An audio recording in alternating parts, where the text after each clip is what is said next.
tidak bernafas, tapi mati matinya apa, jatuh Bu? dalam dosa. Oh, gitu. Maksudnya jatuh dalam dosa gimana, Bu? Ah, ini yang kalian ini otaknya ini dangkal. Ini. Dangkal. Jadi hukuman itu bisa berupa kiasan gitu, Bu ya? Bukan kiasan, tapi itu kan pengedar narkoba. Kamu kalau mengedarkan narkoba, kalau ketangkap akan ditembak mati. Tapi kiasan mati itu maksudnya kamu nggak boleh mengedarkan lagi, gitu. Aduh, begini, apa Pak, tunggu dulu. Hukuman itu harus nyata. Karena sifatnya hukuman itu adalah memberi pelajaran supaya tidak diulangi lagi. Nah, tapi kalau kiasan matinya ini jiwanya yang mati. Tidak masuk surga. Sudah tidak hidup dengan tentram. Sudah tidak begini kan, waktu manusia diciptakan itu dikatakan bahwa manusia dimasukkan ke dalam Taman Eden. Mereka tidak pakai pakaian waktu itu, masih bersih, tidak berdosa. Akibat dari dosa itu, karena bujukan si setan itu, si ular, mereka jatuh ke dalam dosa. Kemudian mereka malu melihat dirinya. Gak usah khotbah. Ini sebab pada hari engkau memakannya. Sebab pada hari engkau memakannya, pastilah engkau mati. Cocok, mati bukan mati. Mati bukan tidak bernafas. Kamu dapat dari mana mati di situ artinya itu jatuh dalam dosa? Itu dapat dari mana? Penafsiran siapa yang kamu pakai? Ya, penafsiran yang jalur mandiri. Gak masuk. Kalau penafsiran jalur mandiri gak masuk. Itu asumsi. Bapak ini tidak belajar asumsi itu. Coba Anda tunjukkan kepada saya referensi apa. Coba referensi apa yang kamu pakai bahwa mati di situ adalah bukan mati betulan. Referensi apa yang kamu pakai? Silakan. Ya, ini referensi yang ada di kitab suci. Ini kitab suci sendiri mengatakan dia mati. Kamu menafsirkan jalur mandiri, bukan nggak ada referensi. Mana referensimu? Masa menafsirkan jalur mandiri? Padahal di dalam kitabmu, di dalam Amsal 3 ayat 5, dikatakan percayalah kamu kepada Tuhan dengan segenap hatimu, dan janganlah kamu bersandar atas pengertianmu sendiri. Ini kamu menafsir berdasar pengertian sendiri, nggak diterima. Nggak diterima. Nah, aduh, kasihan.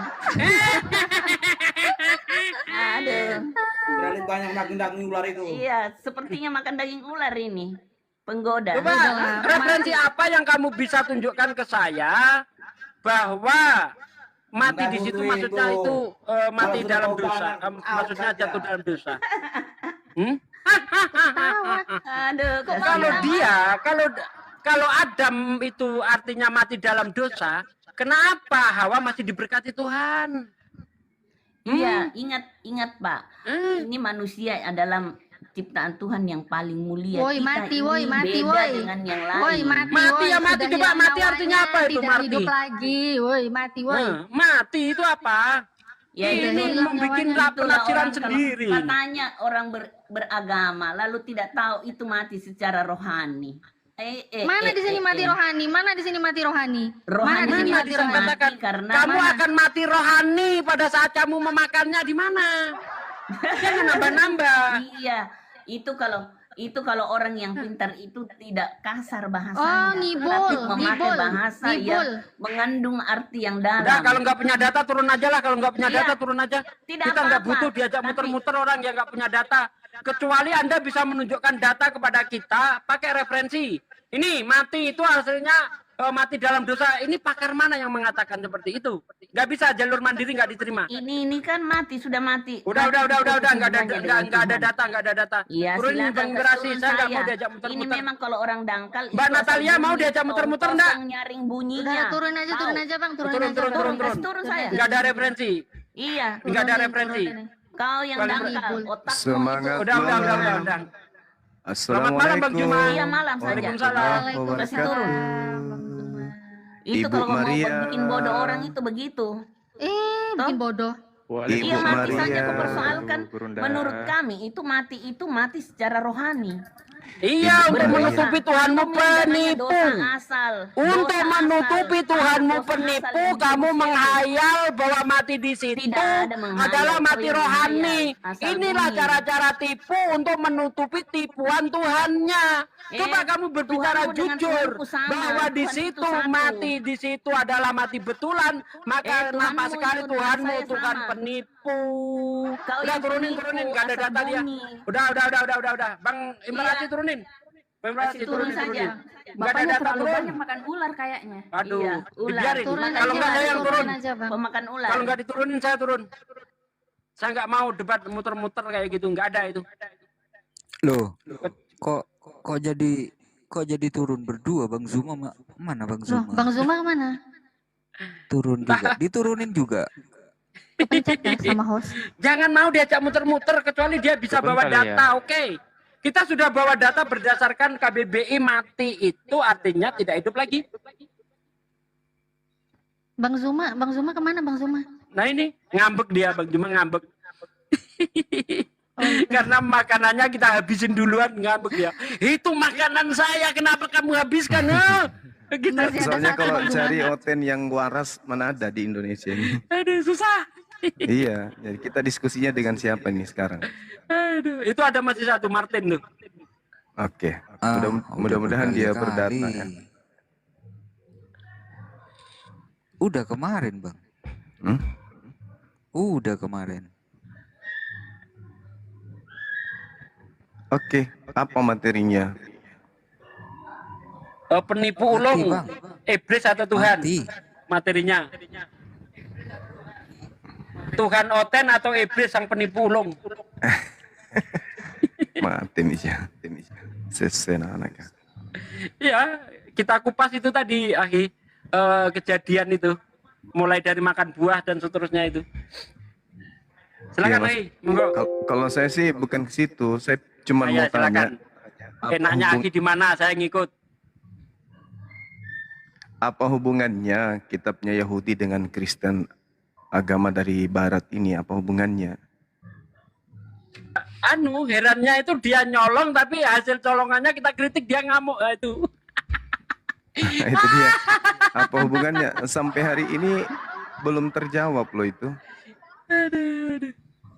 Apa Kita hasil hubungannya? nyolong, kita kritik dia ngamuk. Aturan yang ngamuk kan Yahudi kan?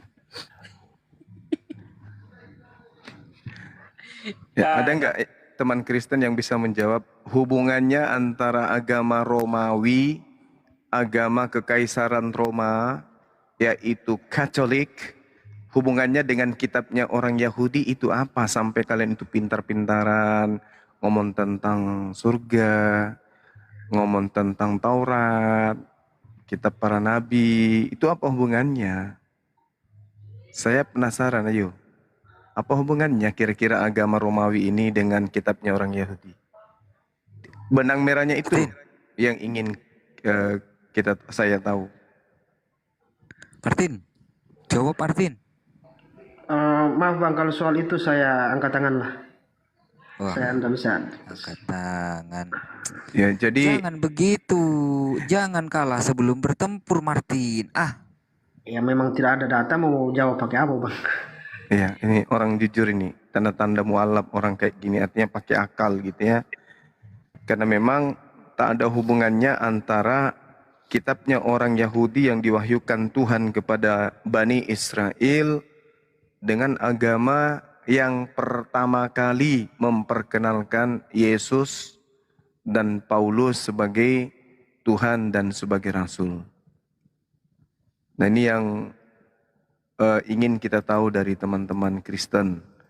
Mungkin ada pengetahuannya yang bisa sampai ke sana gitu. Karena setahu kita, kitabnya orang Yahudi ini melanglang buana kemudian sampai kepada penjajah tanah Palestina saat itu di abad ke-4. Itu karena adanya instruksi dari Mesir untuk kemudian menerjemahkan kitab Taurat ke dalam bahasa Septuaginta. Jadi selayaknya Nabi Musa memiliki Taurat, Tuhan mengajarkan Nabi Musa menyampaikan Taurat itu kepada kaumnya.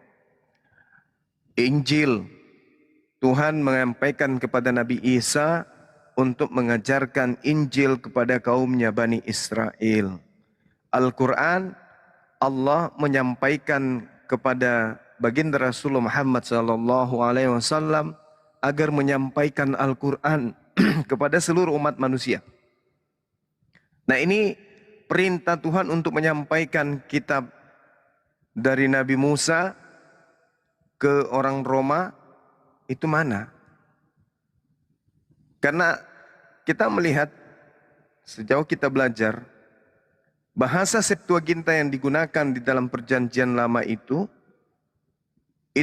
digunakan dan kemudian dikoreksi oleh bapak-bapak gereja, baik itu Origen, Lucian, Hesesius, itu disamar-samarkan nantinya untuk dicocok-cocokkan dengan kitabnya orang Kristen, yaitu Perjanjian Baru.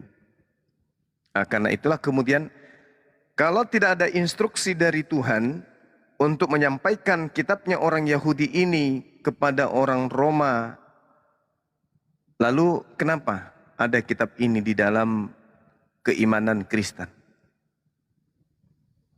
Apakah ini tidak menjadi satu keadaan bahwa sengaja diambil buku ini, diterjemahkan lalu sengaja disebut Perjanjian Baru untuk melegalkan kitabnya orang Kristen, yaitu yang mereka sebut Perjanjian Baru? Karena kalau tak ada ini kitabnya orang Yahudi yang diterjemahkan ke dalam Septuaginta, maka hancurlah ini Perjanjian Baru. Kenapa hancur? Karena tidak memiliki arah jelas. Tidak memiliki arah jelas. Surat-surat Paulus itu hanya diperuntukkan kepada oknum tertentu, golongan tertentu, orang tertentu, bukan untuk seluruh umat manusia. Jadi mau dikemanakan ini Perjanjian Baru tanpa ada terjemahan kitabnya orang Yahudi? Lalu dengan adanya terjemahan kitabnya orang Yahudi di dalam agama Katolik, ini caranya sampai ada di situ itu seperti apakah? Apakah perintah dari Elohim, perintah dari Tuhan, perintah dari Yesus, atau gimana ceritanya? Ada nggak Kristen yang terpelajar atau berpendidikan menurut mereka ini yang bisa menjelaskan ini? Seibarat Al-Quran yang adalah orang Arab pertama kali menerima wahyu tersebut, lalu kemudian ada terjemahan bahasa Arab dari kitabnya orang Yahudi, lalu ditempelkan di atas Al-Quran. Maka muncul pertanyaan, kenapa ada kitab Taurat, kitabnya Nabi Daniel, Nabi Yesaya, di atas Al-Quran, kitabnya orang Arab? Apa alasannya? Sedangkan tertulis di Taurat itu hanya untuk Bani Israel. Kok bisa? Berarti yang tanda tanya di sini adalah ada apa dengan Al-Quran? Kok bisa mengambil kitabnya agama lain, ditempelkan di atas? Pasti ada sesuatu celah yang sangat besar di Al-Quran ini. Sampai dia membutuhkan kitabnya agama lain untuk sebagai penutup kelemahan yang ada di dalamnya. Alhamdulillah itu tidak disifati Al-Quran. Bagaimana dengan Perjanjian Baru tanpa kitabnya orang Yahudi? Kira-kira apa yang terjadi? Sedangkan digabungkan antara terjemahan kitabnya orang Yahudi dengan kitabnya orang Kristen menjadi satu, sampai hari ini orang-orang Kristen tidak bisa kemudian menerjemahkan dan tidak mengetahui Yod-Heh-Vav-He dalam bahasa Yunani itu apa. Bahkan Tuhan mereka dalam bahasa Indonesia pun saudara-saudara Kristen bingung. Theos itu diterjemahkan ke dalam bahasa Indonesia, yang benar diterjemahkan dengan kata apa? Bingung. Apatah lagi kalau sudah tidak ada kitabnya Yahudi ditempel di sana. Bingung. Makanya saya katakan orang Kristen itu adalah orang yang bingung ketika mereka menjadikan kitabnya sebagai panduan berkristen. Tapi kalau mereka tidak menggunakan Bible sebagai panduan berkristen, maka mereka akan eksis seperti yang kita lihat sekarang. Tapi coba tanya, mana kalau kalian itu adalah agama yang berpatokan kepada Bible, mana perintah untuk ibadah hari Minggu? Guncang dunia, tak ditemukan dalil itu. Makanya tadi materinya ketinggian. Ketika dikatakan bahwasanya dalam kitab Kejadian 2 ya, nomor 7, tetapi pohon pengetahuan tentang yang baik dan yang jahat itu jangan kau makan buahnya, sebab pada hari engkau memakannya pastilah engkau mati. Dan faktanya memang Adam alaihissalam itu enggak mati.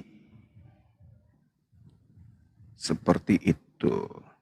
Terkecuali, nih buat teman-teman muslim juga yang di bawah. Terkecuali Adam pada saat proses tanya jawab itu berada di surga.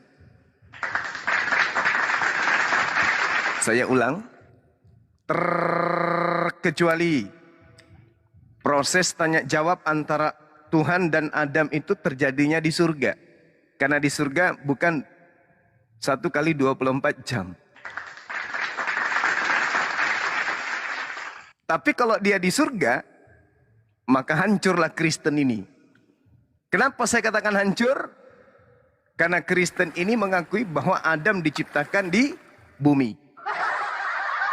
Kalau Adam dicipta di bumi, pada saat itu dia makan buah ilmu pengetahuan, wajib hukumnya. Mati hari itu juga wajib. Tidak boleh tidak. Karena hukum menyatakan bahwa menit, detik ke menit, yang disebut kemudian 1 hari, maka 1 kali 24 jam. Tapi kalau yang dimaksud Gan Eden itu bukan di bumi, maka 1 hari bagi Tuhan sama dengan berapa, akhi? Sama dengan 1000 tahun bagi manusia. Subhanallah. Adam mati di usia keberapa? Ada yang tahu?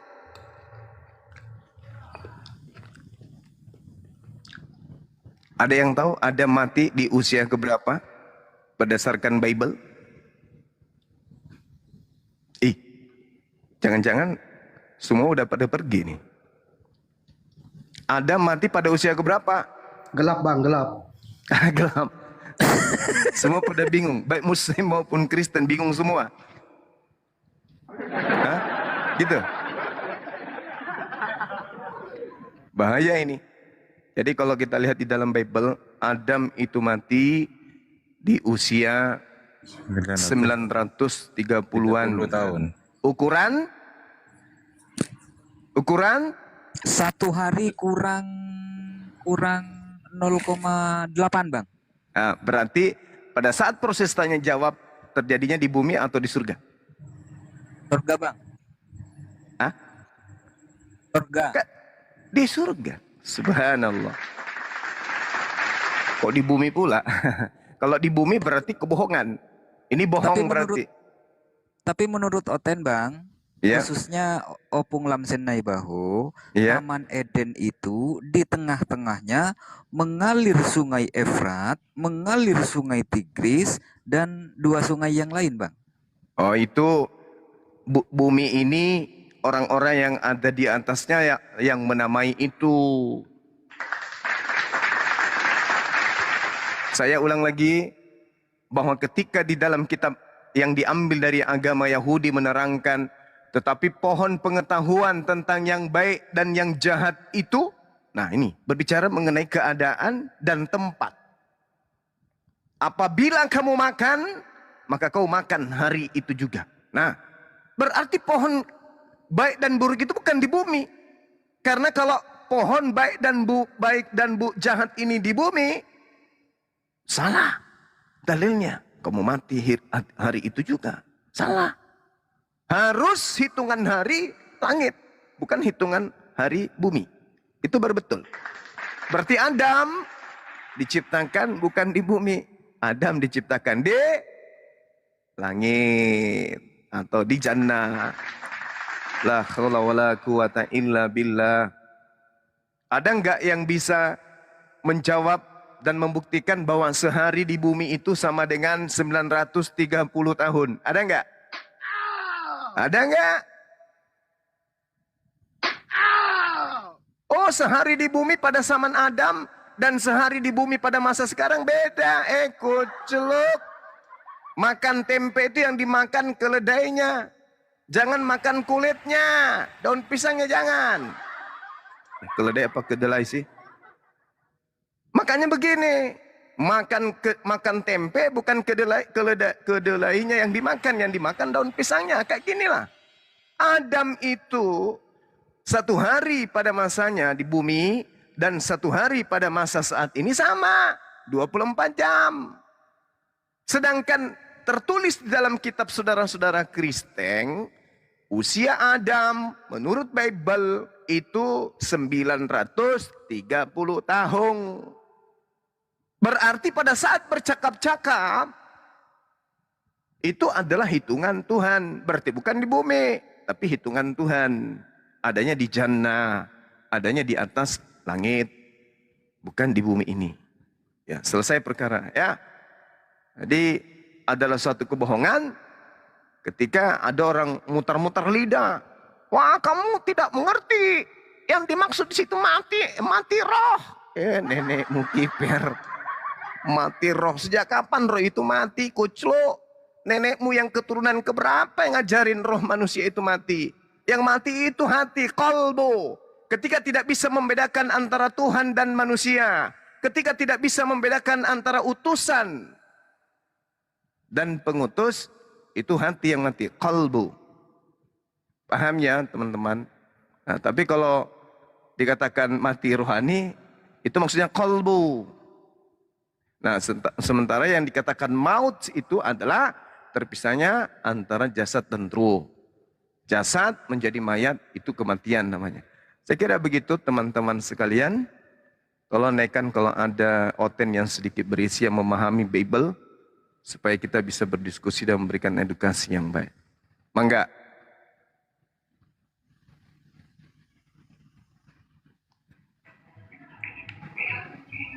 Bang Zuma, oke, saya izin menanggapi sedikit. Iya, silakan. Tadi persoalan ini penciptaan Adam itu di surga atau di bumi? Karena bahasa berdasarkan cerita di Alkitab itu kan setelah mereka berbuat dosa, mereka dipindahkan ke bumi atau ditempatkan di bumi. Artinya bahwa setelah berbuat dosa itu mereka berpindah tempat. Dari? Ya, yang darinya ini apakah di surga atau bukan? Artinya bahwa mereka berpindah tempat dari tempat yang asal mereka sekarang dan kemudian setelah berbuat dosa mereka pindah ke bumi, dipindahkan ke bumi. Artinya baca Yeskel 28 ayat 13, Taman Eden di surga. Iya, betul. Ya, artinya bahwa ada perpindah tempat lah. Yang ini yang mereka diciptakan itu di surga atau bukan itu kan kami percaya saja bahwa itu di surga. Artinya bahwa intinya ada perpindahan tempat. Sebelumnya di mana kemudian dia pindah ke bumi, dipindahkan ke bumi. Yang pasti internal Kristen itu secara tradisi kepercayaan mengatakan bahwa Adam itu di bumi, wilayahnya sekitar Irak katanya. Itu Eden sana. Sedangkan betul yang disampaikan guru saya tadi di Yeskel 28 nomor 13 itu Eden itu diceritakan penuh batu dan itu adanya di surga. Bukan di bumi ini. Makanya di dalam kitabnya orang Yahudi dikatakan begini, berfirmanlah Tuhan bahwasanya sesungguhnya manusia itu telah menjadi seperti salah satu dari kami. Ini sebenarnya terjemahannya tidak kayak gini ya. Tidak ada kata salah satu di situ. Di situ hanya dikatakan echad.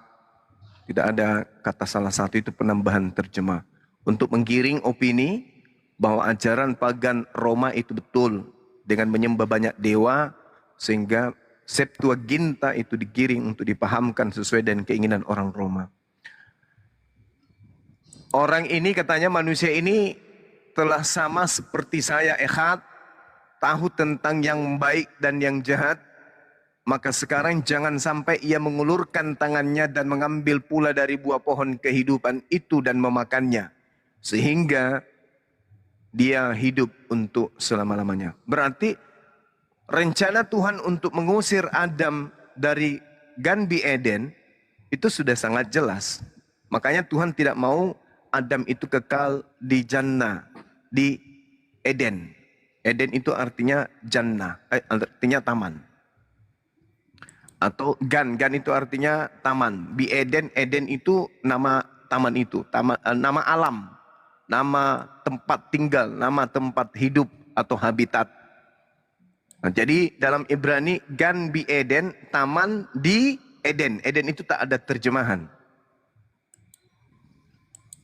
Begitu. Seperti bumi atau yang kita tempati sekarang ini itu tak ada terjemahan. Bumi itu apa terjemahannya? Gak ada. Tapi definisi atau pengertian dari bumi itu bisa ada. Seperti itu teman-teman. Silakan. Udah jelaskan ya.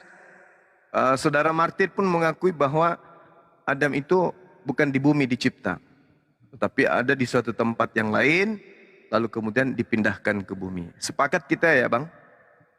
Iya Bang, karena menurut saya kalau berdasarkan logikanya kan ada perpindahan tempat, Tuhan memindahkan mereka ke bumi ya.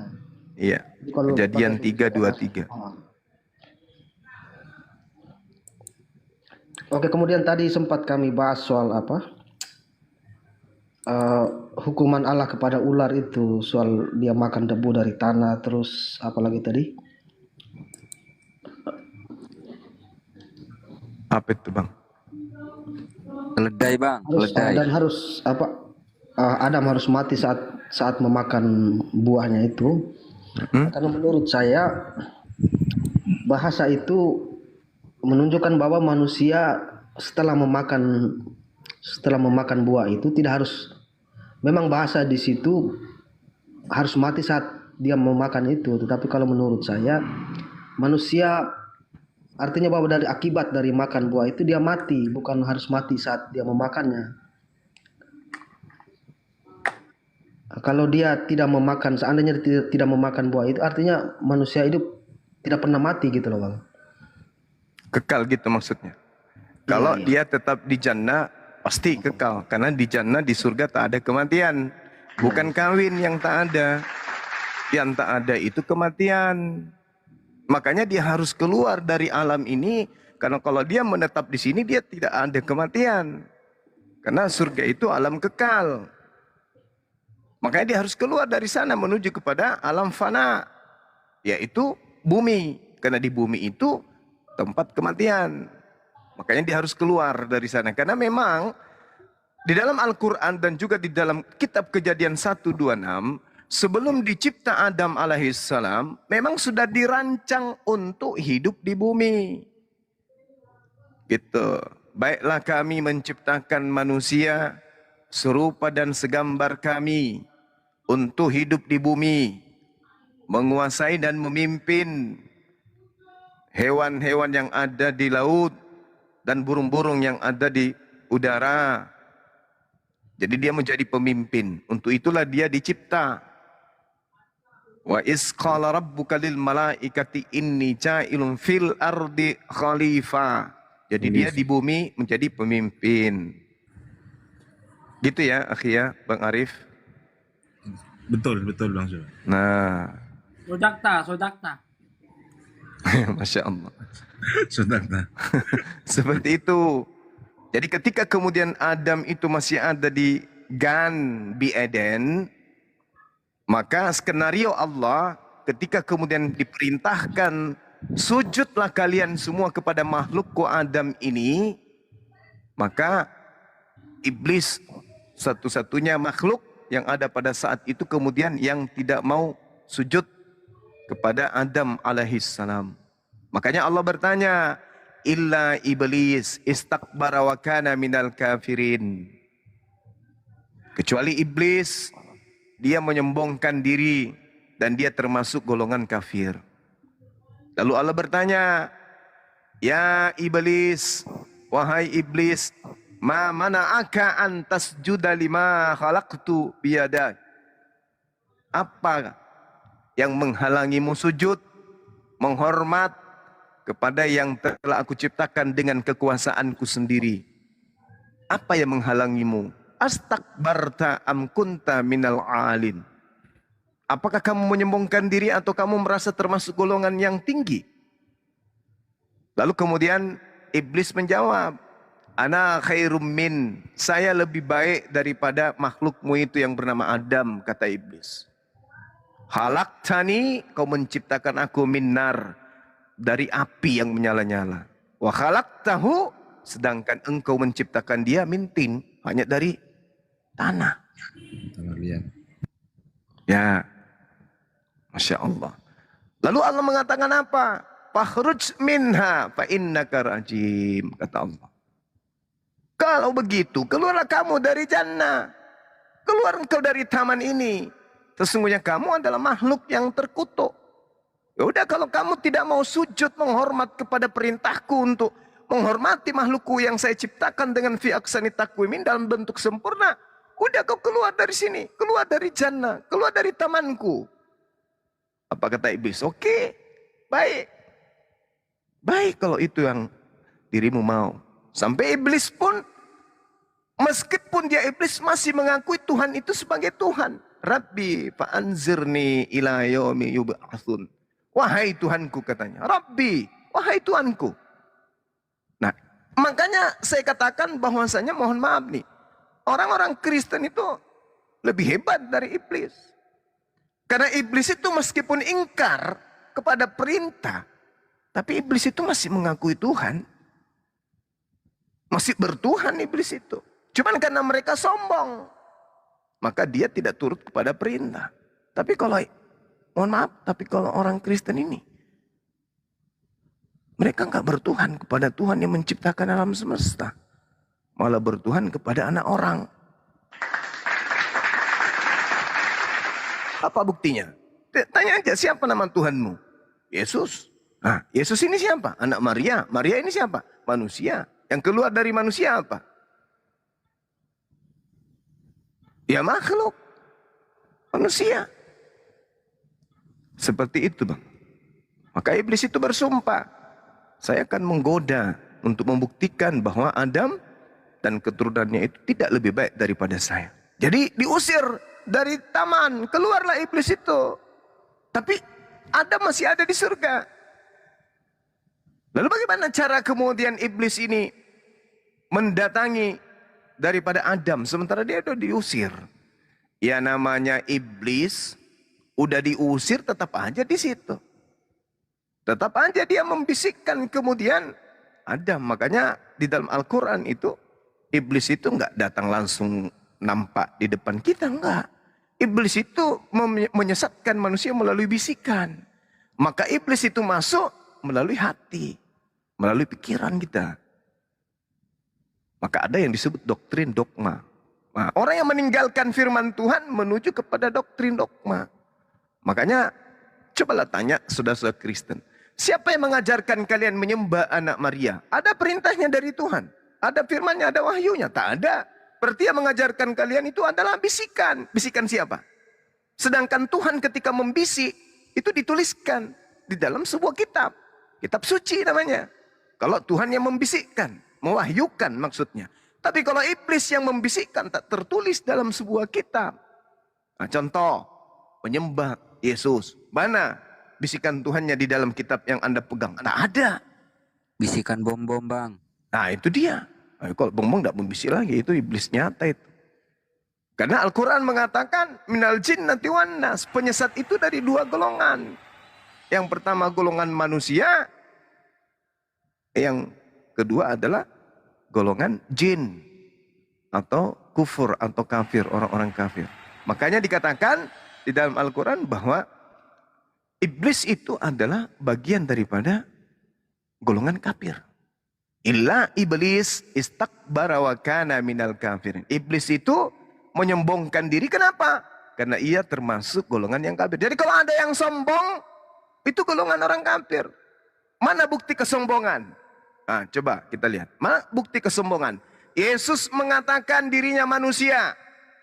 Yesus mengatakan dia tidak dapat berbuat apa-apa dari dirinya sendiri. Yesus tidak pernah mengatakan kemudian sembahlah aku. Dia bahkan mengatakan berkata-kata pun aku tak bisa. Selain apa yang diperintahkan oleh Bapa untuk aku katakan, aku sampaikan. Tapi karena sombong, jangankan ucapan Yesus, ucapan Tuhan pun dibantah. Jadi kalau ucapan Yesus mengatakan aku datang, aku tahu engkau selalu mendengarkan aku. Sehingga aku mengatakan, tetapi aku mengatakan kepada orang-orang yang banyak mengelilingi aku. Dan aku ingin supaya mereka percaya bahwa engkaulah yang telah mengutus aku. Tapi faktanya, orang Kristen tunduk enggak pada perintah itu? Aku diutus hanya kepada domba-domba yang sesat dari umat Israel. Orang Kristen mau enggak nerima itu? Enggak mau, berarti sombong. Hidup kekal itu adalah mereka mengenal engkau satu-satunya Tuhan yang benar. Dan mengenal aku yang engkau utus. Berarti Yesus mau dikenal sebagai utusan. Orang Kristen tunduk enggak terhadap perkataan pernyataan Yesus itu? Tidak. Berarti sombong, angkuh. Inilah yang dikatakan oleh Al-Quran. Istakbara wa kana minal kafirin. Iblis itu adalah segolongan dari golongan yang kafir. Ah, gitu bang. Jadi kalau Anda merasa diri Anda itu tidak sombong, ya itu karena Anda sudah terjerat lebih jauh. Saya kira begitu dari saya, silakan. Guru-guru saya kalau ada yang mau menambahkan. Assalamualaikum Gurunda Zuma. Assalamualaikum. Waalaikumsalam warahmatullahi wabarakatuh. Lanjut Gurunda, senang dengarnya. Waalaikumsalam warahmatullahi wabarakatuh. Bang Ardi. Silakan bang. Kalau umat Islam itu perintah sholat dari Allah, sholat. Perintah puasa, puasa. Ya, perintah zakat, zakat. Perintahnya perang, perang. Perintahnya jangan makan babi, jangan makan. Islam tunduk, berserah diri, makanya disebut Muslim. Berserah diri, nggak dikatakan kafir. Kenapa? Kafir itu angku, sombong, ujub, pongah, merasa wow. Saking sombongnya mereka merasa anak-anak Tuhan. Padahal di dalam kitab yang mereka pegang, Tuhan bukan anak manusia dan bukan manusia. Bukan manusia dan bukan anak manusia. Udah diterangkan. Tapi enggak, mereka enggak peduli. Yang pasti kami Kristen adalah anak-anak Tuhan. Nggak mau peduli. Bodoh amat. Perintahnya ibadah sabat. Kitabnya ada, mereka pegang. Jangan kau menodai hari sabatku. Keluaran 31 nomor 14. Bunuhlah orang yang menodai hari sabat. Kejadian 17 nomor 14. Bunuhlah orang yang tidak bersunat. EGP. Nggak ada urusan. Yang penting saya ini ngaku. Aku adalah anak-anak. Kami adalah anak-anak Tuhan. Kalian mau apa? Itulah iblis. Itulah iblis. Sudah tahu itu sesat. Bahkan yang lebih tinggi, yang lebih jauh lagi apa coba? Yesus mengatakan dengan mulutnya sendiri menurut Bibelnya mereka. Bukan setiap orang yang memanggil aku Tuhan, Tuhan, Tuhan, Tuhan, Tuh akan masuk ke dalam kerajaan langit. Bukan. Nanti di akhir zaman kata Yesus akan banyak orang yang menyeruhnya. Tuhan, Tuhan, Tuhan.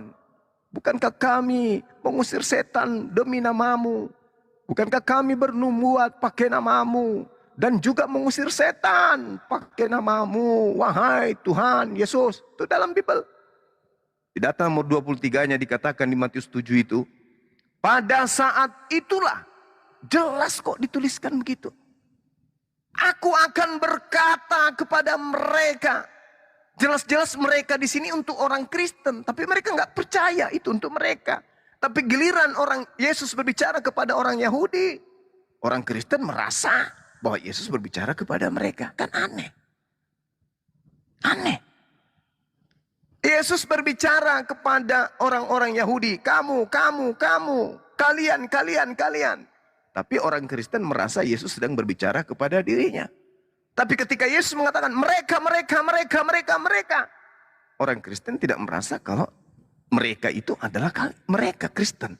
Padahal di situ sudah sangat jelas kisi-kisinya. Pertama, memanggil aku Tuhan. Bernubuat pakai nama Yesus. Mengusir setan pakai nama Yesus. Bermujizat pakai nama Yesus. Bahkan Yesus mengatakan, aku tidak mengenal kalian. Kalian semua pembuat kejahatan. Enyahlah daripadaku, kata Yesus. Kalian semua adalah pembuat kejahatan. Tapi orang Kristen merasa kagak. Kagak. Kenapa demikian? Sombong.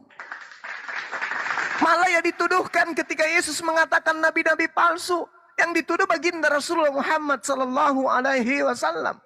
Padahal nabi palsunya berada di tengah-tengah mereka. Berasal dari Yerusalem.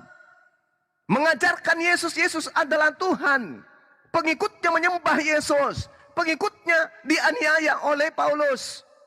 Tapi yang dikatakan kemudian penganiaya murid Yesus itu adalah Nabi Muhammad.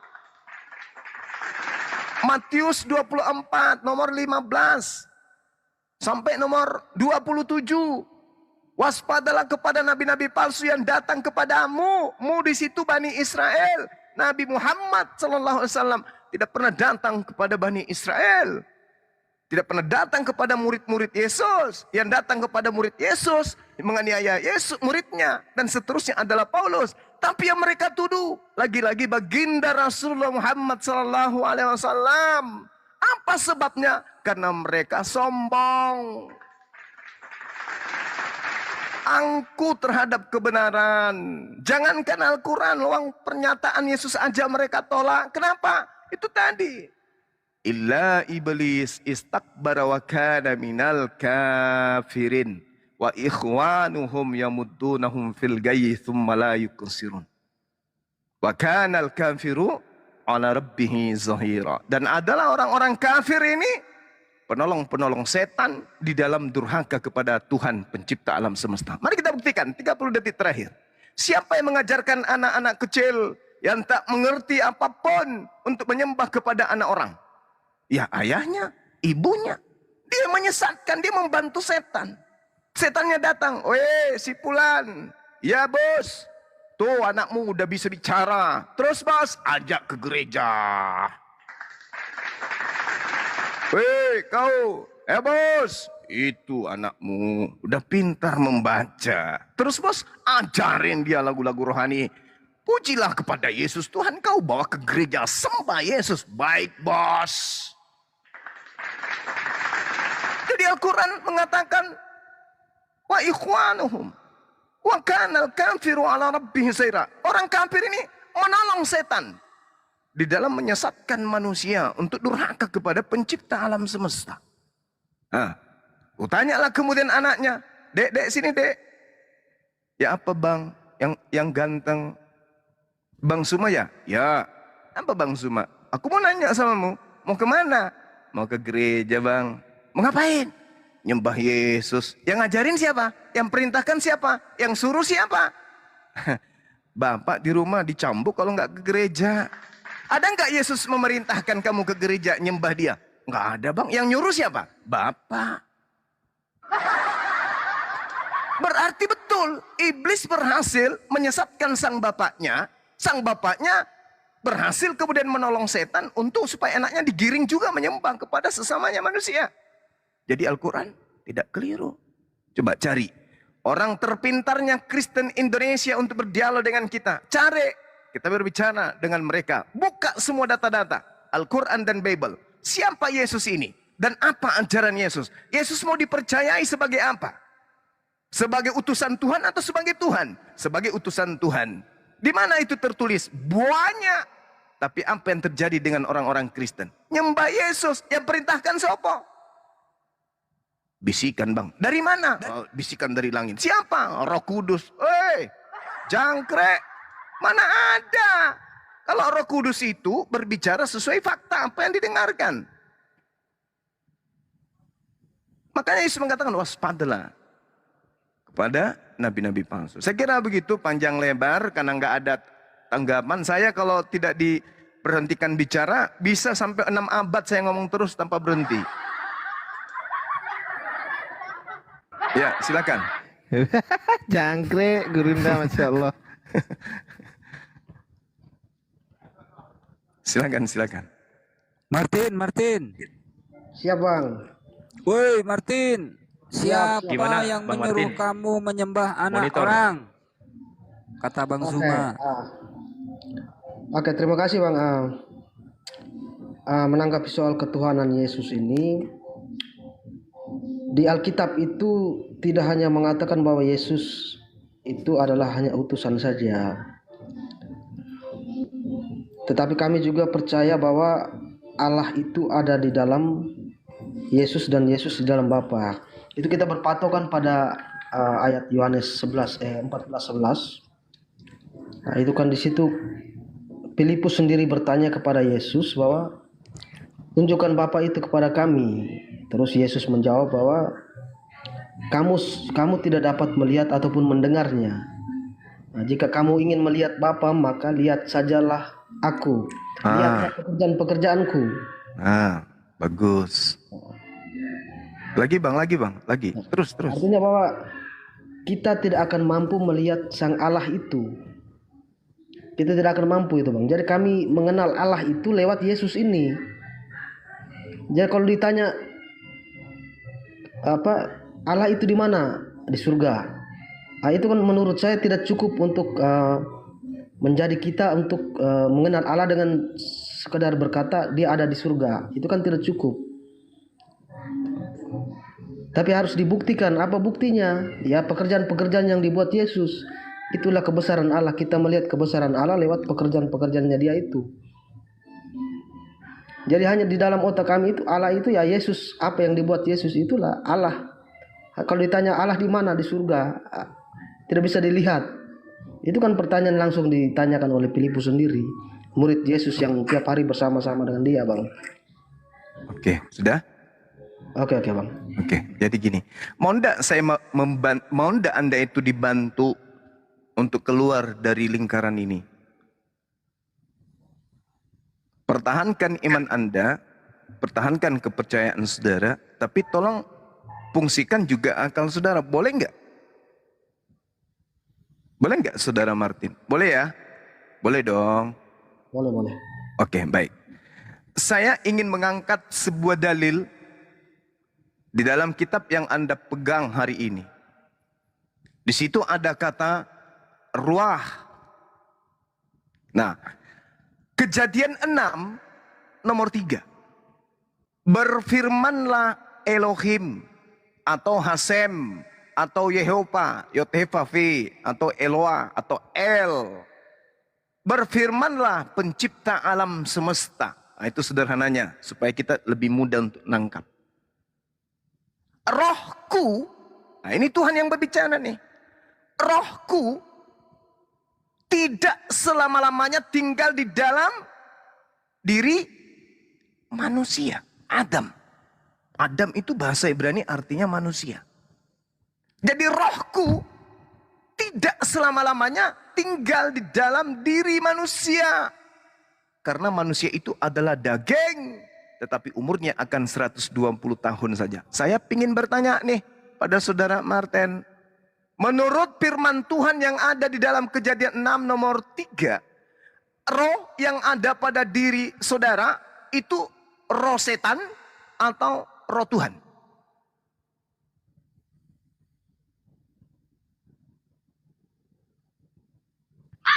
Roh yang ada pada diri saya Bang ya?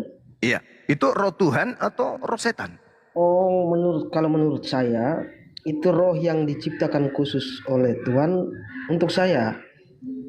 Oke, berarti rohnya Tuhan itu roh ciptaan?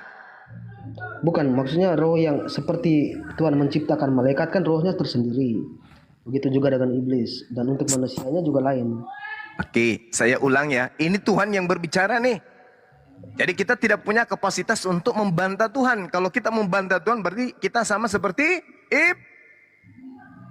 iblis. Kan gitu ya? Sepakat ya? Tuhan Cuplis, mengatakan. Bang. Ya cuplis. Ya, belum cuplis beliau ini. Ada kemungkinan beliau sehat. Rohku tidak selama-lamanya tinggal di dalam diri manusia. Berarti roh yang ada di dalam diri manusia itu roh Tuhan atau bukan? Kalau roh Tuhan kayaknya tidak mungkin itu, Bang. Oke, berarti Anda membantah pernyataan Tuhan. Tuhan yang mengakui. Anda mengatakan, oh tidak mungkin Tuhan. Apa yang menggiring Anda untuk mengatakan itu? Maksudnya rohnya memang ciptaan Tuhan, tapi rohnya berbeda dengan roh Tuhan itu sendiri, maksud saya. Inilah ketika Anda kemudian menganggap Tuhan itu roh. Sementara roh itu bukanlah Tuhan. Roh itu adalah makhluk. Roh itu makhluk. Iya. Coba, definisi roh itu apa? Roh itu adalah makhluk halus. Jadi ketika Tuhan mengatakan rohku, itu berbicara mengenai sesuatu yang berasal dari dirinya kemudian yang menjadi bagian daripada ciptaan. Rohku tidak selama-lamanya tinggal di dalam diri manusia. Berarti roh yang ada pada diri kita ini adalah roh Tuhan. Mau diartikan roh ciptaan Tuhan, silakan. Mau diartikan roh Tuhan, silakan. Tapi di dalam Kejadian 6 nomor 3, itu tidak pernah sedikit pun dikatakan bahwa roh ciptaanku. Tidak ada narasi seperti itu. Tuhan seketika mengatakan, rohku tidak selama-lamanya tinggal di dalam diri manusia. Artinya, kalau roh Tuhan ada pada diri kita, apakah kita berarti ini adalah Tuhan? Karena kalau dikatakan saudara Kristen, kenapa Yesus mati? Oh Bang Suma, yang mati itu manusianya. Oh ya? Jadi yang tidak mati apanya? Rohnya. Rohnya Yesus ini adalah roh Tuhan. Hei, rohnya Yesus roh Tuhan katanya. Lah, Tuhan sendiri mengatakan, rohku tidak akan selama-lamanya tinggal dalam diri manusia. Berarti roh yang ada pada diri ente, kalian, mereka, dia, engkau dan saya, itu semuanya adalah roh Tuhan. Jadi apa bedanya kita dengan Yesus? Bedanya Yesus diberikan mukjizat, diberikan kekuatan, diberikan tanda-tanda. Mengenai rohnya, sama seperti roh kita. Apa buktinya? Yesus takut. Yesus was-was. Yesus kemudian marah. Yesus kemudian ngantuk. Yesus kemudian lapar. Itu buktinya apa? Itu bukti bahwa roh yang ada pada diri dia, itu adalah roh yang diciptakan oleh Allah. Sama seperti kita. Manusia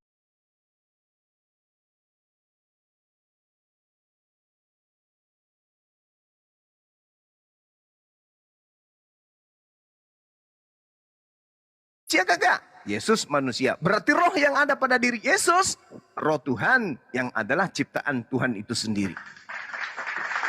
Nah, sekarang berbicara mengenai dagingnya. Jadi tadi rohnya Yesus, roh ciptaan, roh Tuhan. Sama seperti roh yang ada pada diri Bang Suma. Rohnya sudah gugur jadi Tuhan. Sekarang firman.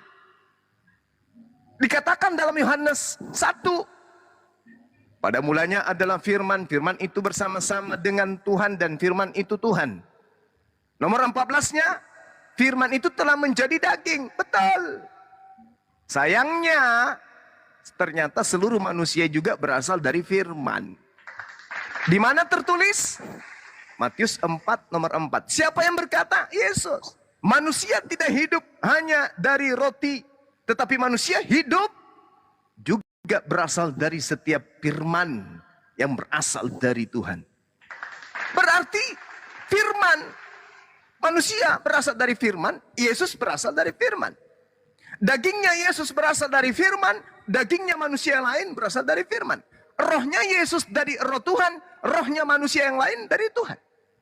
Sama kan? Sama. Apa membedakannya? Baca di Kisah Para Rasul 2 nomor 22. Orang Israel harus tahu, yang aku maksud adalah Yesus. Orang yang berasal dari Nazaret. Manusia yang telah ditentukan oleh Allah, yang dinyatakan kepadamu dengan kekuatan-kekuatan dan mujizat-mujizat dan tanda-tanda yang dilakukan oleh Allah. Yang dilakukan oleh Allah melalui perantaraan Yesus. Jadi kalau saudara Martin dipilih oleh Tuhan, lalu Tuhan menjadikan saudara Martin sebagai perantara, saudara Martin bisa memindahkan biji zakar bom dari selangkangan pindah ke jidat. Bisa. Kalau Anda mau. Kenapa? Karena Anda adalah wakil Tuhan. Anda adalah perantara Tuhan dengan manusia. Itu jelas itu. Tak ada yang bisa membantah. Jadi antara kita dengan Yesus pembedanya.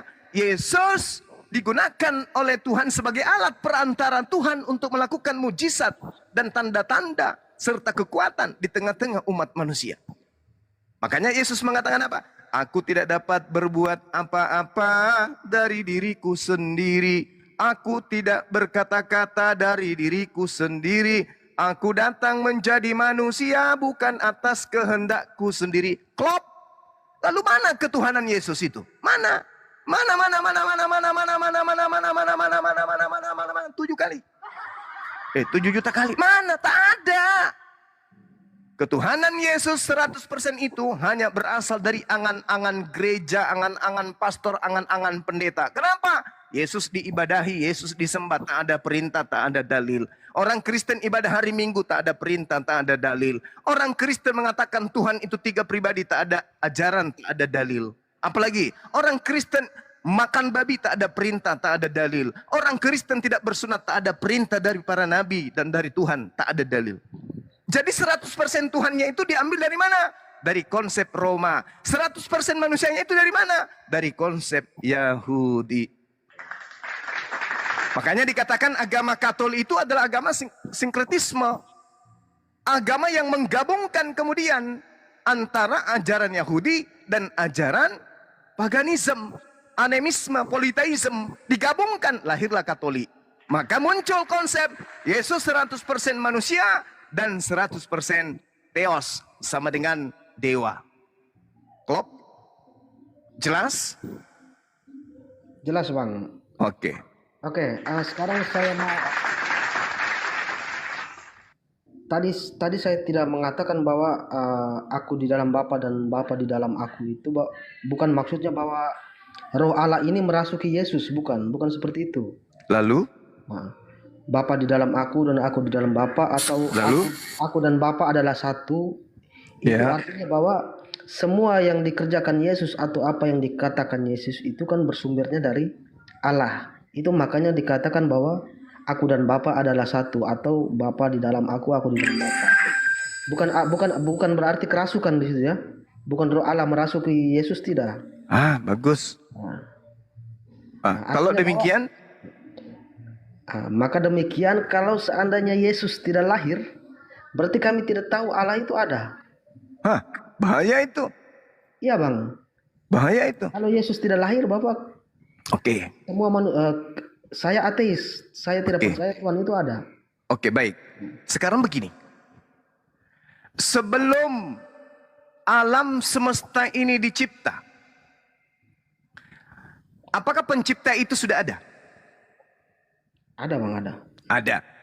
Kalau dia tidak menciptakan, apakah pencipta itu tetap ada? Ada Bang, ada. Ada. Nah, artinya Anda salah tadi mengatakan pernyataan seperti itu.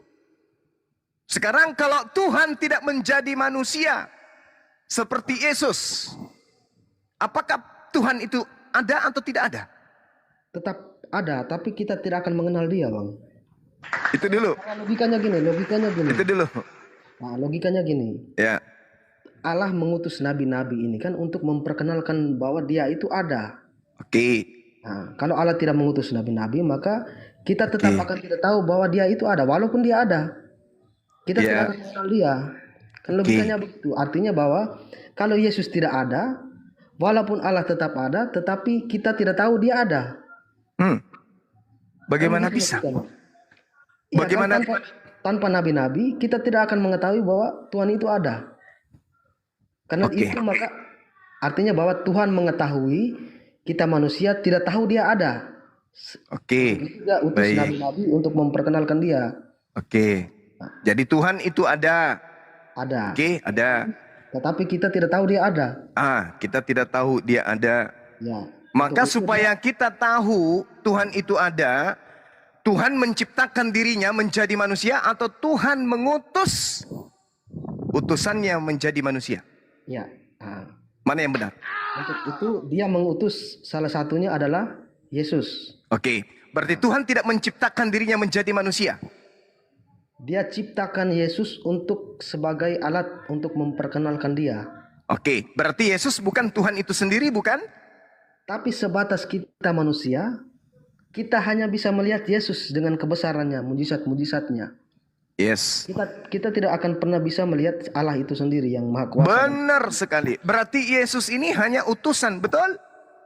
Ya betul, tetapi kita mengenal dia, mengenal si Allah, itu adalah satu karena melewat mujizat-mujizatnya, bukan fisiknya.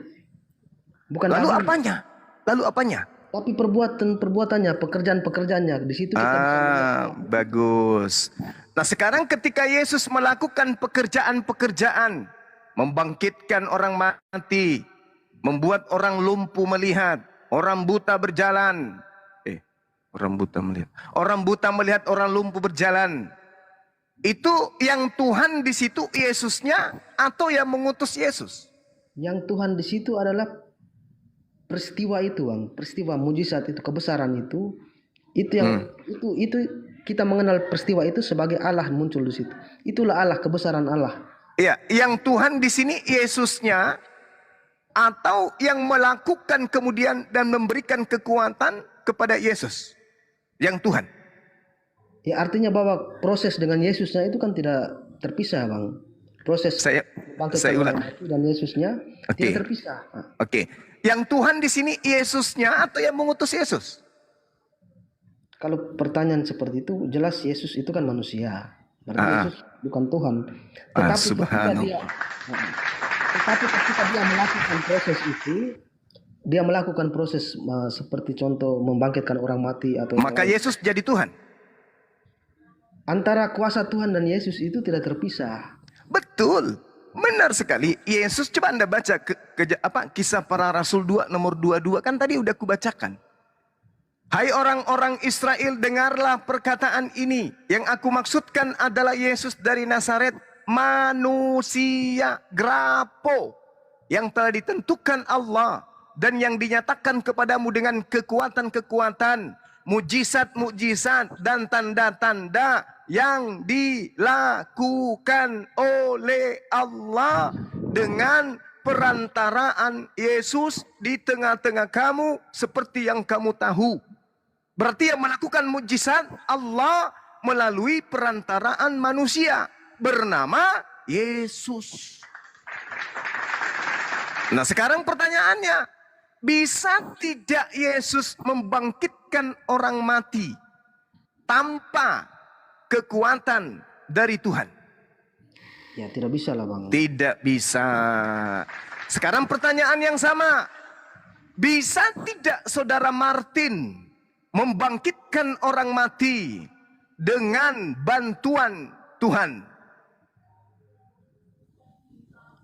Sorry, gimana, Bang? Bisa tidak Saudara Martin membangkitkan orang mati dengan bantuan Tuhan? Ya, kalau diizinkan. Ya, mantap sekali. Jadi Anda pun bisa seperti Yesus kalau Anda dipilih menjadi perantara. Allahu Akbar. Anda bisa, makanya Yesus dalam Yohanes 5 nomor 30. Aku tidak dapat berbuat apa-apa dari diriku sendiri. Yohanes 3 nomor 34. Yohanes 4 nomor 34. Makananku adalah melakukan pekerjaan-pekerjaan yang diperintahkan oleh Bapa untuk aku kerjakan. Demikian juga kalau Tuhan memerintahkan kepada saudara Martin, wahai Martin, engkau adalah hambaku yang kupilih. Pindahkan gunung Semeru ini ke Makassar atau pindahkan gunung apa yang ada di Makassar ini? Bawa Karang ini pindahkan ke Jawa Timur. Saudara Martin mampu tidak pindahkan?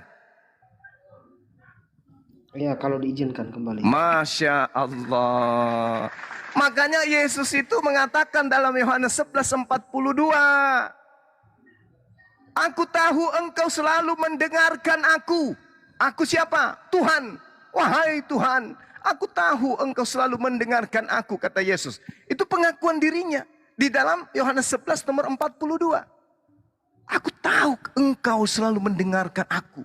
Tetapi oleh karena banyak orang yang berdiri di sini mengelilingi aku mengatakannya supaya mereka percaya bahwa engkaulah yang telah mengutus aku.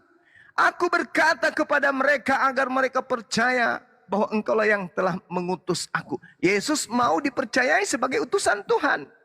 Saudara Martin, kalau Anda sebagai utusan Tuhan, sekali lagi saya katakan kepada saudara, Anda pun bisa melakukan apa yang Anda minta kepada Tuhan Anda. Kan Anda wakilnya, Anda dutanya, Anda orang pilihan, Anda orang-orang yang dilantik menjadi Mesias, Anda orang yang dinisbahkan kemudian untuk mewakili Tuhan di atas muka bumi ini untuk berkarya. Makanya Yesus mengatakan dalam Yohanes 5 nomor 36, ada kesaksianku yang lebih penting dari kesaksian Yohanes Pembaptis.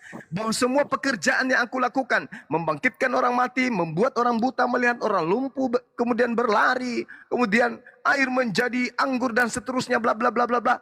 Mujizat-mujizat itulah yang aku lakukan sekarang. Dan mujizat itulah yang bersaksi tentang aku. Bahwa aku adalah utusan Tuhan. Itu kesaksian Yesus. Seabrek mujizat, setumpu mujizat, sebaris mujizat yang Yesus lakukan, kesemua itu bersaksi hanya bahwa Yesus itu utusan Tuhan. Yang bukan utusan Tuhan mampu enggak? Tidak. Yang bukan utusan Tuhan cuman mulut yang hebat, wak, tidak bisa melakukan mujizat. Kenapa? Dia bukan utusan Tuhan. Yesus kok bisa? Iya, karena dia adalah Rasulullah. Dia adalah Nabiullah. Inni Abdullah. Atani al-kitab wa ja'alani nabiyan. Dia mengaku dengan mulutnya, aku ini hamba Allah.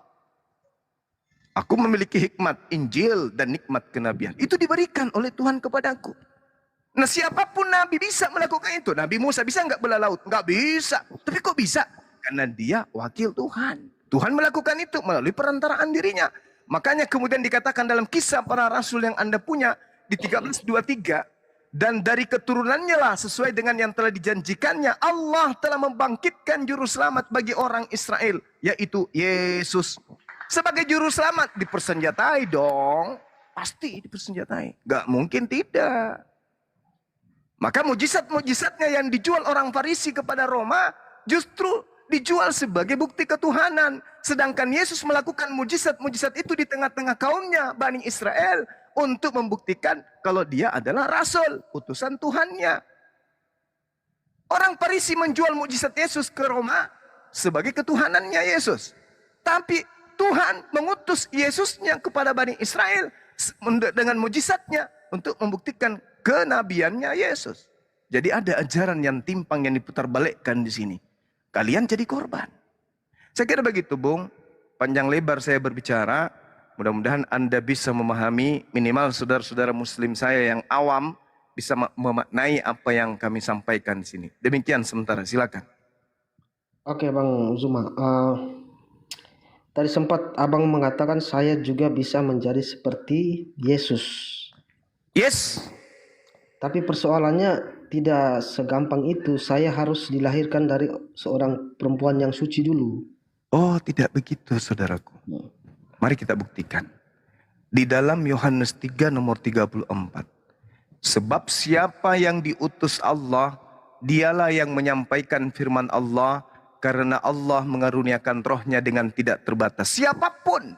Nabi Musa lahir dari perawan? Tidak. Siapa bilang Nabi Musa lahir dari perawan? Tidak. Tetapi keadaan itu kemudian Tuhan ingin menguji Bani Israel. Weh Bani Israel, kalian itu selalu membantah nabiku. Sampai nabiku teriak, Nabi Musa itu teriak. Lima tuk sunnah nih. Mengapa engkau selalu menyakiti aku, wahai kaumku? Kata Nabi Musa. Padahal kamu sudah melihat mujizat yang kamu minta, apapun yang kamu minta dari Tuhanku, aku beri. Bahkan kamu minta makanan jatuh dari langit, sudah matang, tinggal Anda suap, tinggal Anda makan, itu pun aku lakukan. Tapi kenapa engkau selalu menyakiti aku, kata Nabi Musa. Karena memang pembangkang, maka Allah mencintai. Begitupun meskipun demikian mereka selalu membantah Tuhan, Allah sudah terlanjur mengatakan, ini ma'akum, aku selalu bersama dengan kalian. Tapi kalian selalu memperlihatkan ketegaran tengkukmu kepadaku. Maka aku kunci hatimu. Meskipun demikian Tuhan masih memberikan satu kali kesempatan. Apa itu? Tuhan mengutus lagi utusannya lahir tanpa ayah. Aku ingin tahu. Apakah hamba-hambaku yang sudah jauh dari Musa, yang sudah jauh dari Daud, yang sudah jauh dari Salomo, masih juga memperlihatkan ketegaran tengkuk sebagaimana nenek moyang mereka. Tuhan mengutus plak plak plak plak plak untuk sebagai batu sandungan akan diutusnya agama Islam. Diutuslah Nabi Isa. Plak plak plak plak. Apa yang terjadi? Nabi Isa memperlihatkan tanda-tanda mujizat yang begitu luar biasa di tengah-tengah mereka. Dihabisin oleh mereka. Maka Allah kemudian mengutus baginda Rasulullah Muhammad sallallahu alaihi wasallam dengan dipersenjatai, inna nahnu nazzalna dzikra wa inna lahu lahafizun. Aku yang mewahyukan Al-Quran, aku yang akan menjaganya. Maka Al-Quran itu dijaga. Rasulullah berhasil dakwanya. Tidak seperti Nabi Musa, tidak seperti Nabi Isa. Lebar hancur oleh kaum tegar tengkuk tersebut. Nah itu. Jadi kalau Anda kemudian diberi tugas sebagai penyampai firman, maka Yesus mengatakan, sebab siapapun yang diutus Allah, dialah yang menyampaikan firman Allah, karena Allah mengaruniakan rohnya dengan tidak terbatas kepadanya. Yohanes 3 nomor 34. Jadi para utusan dipersenjatai mujizat kemudian dan tanda-tanda kenabian. Anda pun bisa, tapi tidak mungkin karena Anda tidak terpilih jadi nabi, karena nabi terakhir sudah ada, itu baginda Rasulullah Muhammad sallallahu alaihi wasallam. Tapi sekiranya Anda dipilih, Anda dengan mulut Anda sendiri sadar mengakui bisa. Kenapa tidak bisa? Karena Anda wakil Tuhan. Bisa. Yesus bisa. Kenapa? Karena dia wakil Tuhan. Bisa. Jadi Yesus bukan Tuhan, tapi dia wakil Tuhan. Makanya dia mampu melakukan mukjizat. Nah, jangan salah kaprah. Oh, Yesus membangkitkan orang mati. Wih, Yesusnya yang Tuhan. Berarti akal tidak berfungsi. Karena ketika Yesus mengatakan itu, justru dia mempersaksikan yang kulakukan itu bukti bahwa Tuhan mengutus aku, bukan setan. Begitu saudaraku Martin. Silakan. Iya Bang, dari sekian banyak mujizat-mujizat yang dibuat oleh nabi-nabi, yang saya anggap paling sempurna itu adalah Yesus. Mulai dari kisah kelahirannya, dilahirkan oleh wanita yang suci, kemudian dilahirkan tidak disentuh oleh setan, terus masih bayi juga sudah bisa bicara, terus sampai pada akhirnya dia disalibkan terus hidup kembali dan diangkat ke surga, diberi kuasa oleh Allah di surga. Itu yang membuat dia menjadi sangat berbeda dengan nabi-nabi sebelumnya. Dia menjadi kalau kita bicara soal manusianya, bahwa dia salah satu manusia, bukan salah satu, tapi satu-satunya manusia yang paling diistimewakan oleh Allah. Kemudian yang lebih menguatkan lagi bahwa kami sampai menyembah dia itu bahwa dia pada akhirnya setelah menjalankan semua tugas di dunia, dia diangkat lagi ke surga. Sudah dilahirkan dengan kalimat Allah, pada akhirnya dia bangkit dan diangkat kembali ke surga dalam keadaan hidup. Gitu. Itu yang membuat dia sangat-sangat istimewa buat kami, tidak sama dengan yang lainnya. Gitu Bang. Oke, baik. Ada cerita yang Anda tidak ketahui seputar Yesus.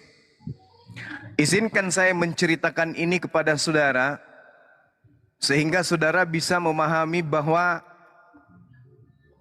keheranan Anda, ketakjuban Anda terhadap Yesus itu dikarenakan Anda tidak mendengarkan semua informasi yang ada di dalam Bible. Siap. Oke. Jadi gini, di dalam kitab saudara, silakan buka Bible-nya di Yohanes 11 nomor 45. Banyak di antara orang-orang Yahudi yang datang melawat Maria dan menyaksikan sendiri apa yang telah diperbuat oleh Yesus, dan mereka semua percaya kepada Yesus. Tetapi di antara mereka ada yang pergi kepada orang-orang Farisi melaporkan, "Bosku, ya, ada apa? Aduh, kami melihat apa yang Yesus perbuat, bos. Lalu, bahaya ini kalau dibiarkan." Kenapa emang? Dia bermukjizat, dia mampu begini, mampu. Waduh, masa sih? Ya, dan banyak orang mengikuti dia. Bahaya. Ayo, sama-sama kita lapor kepada imam-imam kepala.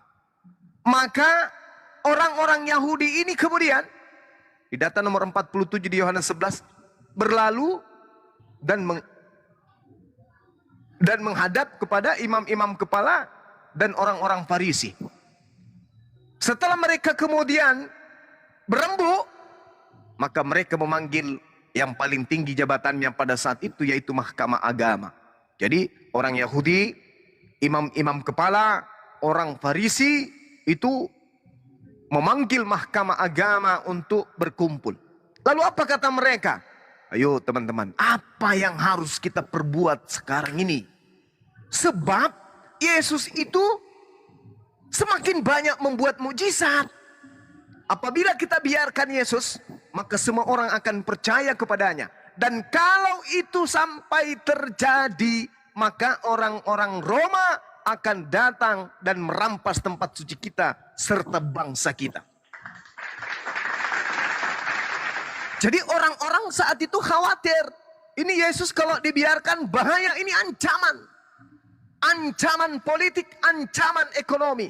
Karena kapan kita biarkan Yesus ini tetap kemudian beraksi di tengah-tengah kaum umat kita akan semakin banyak percaya. Maka orang-orang Roma akan datang merampas tempat suci kita dan merampas bangsa kita.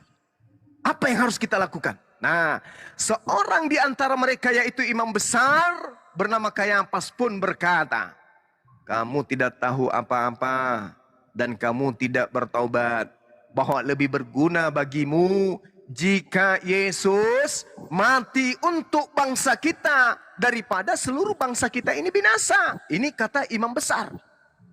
Adalah lebih baik Yesus itu mati untuk bangsa kita, bangsa Israel, daripada bangsa kita ini binasa. Hal itu dikatakan bukan dari dirinya sendiri, melainkan imam besar pada tahun itu yaitu Kayafas bernubuat. Apa bunyi nubuat daripada Kayafas sebagai imam besar pada tahun itu? Yesus akan mati untuk bangsa Israel. Ada Kristen masuk di sana? Tidak. Yesus harus mati untuk bangsa Israel. Dan bukan untuk bangsa itu saja, tetapi juga untuk mengumpulkan dan mempersatukan anak-anak Elohim yang bercerai-berai. Maksudnya orang-orang Yahudi yang tinggal di tengah-tengah bangsa-bangsa asing.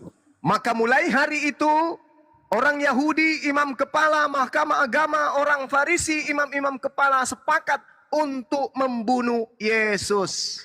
Apa latar belakangnya? Atas kemupakatan dan kesepakatan mereka membunuh Yesus? Latar belakangnya karena mereka takut bangsa mereka dirampas oleh bangsa Romawi. Itu yang Anda tidak tahu.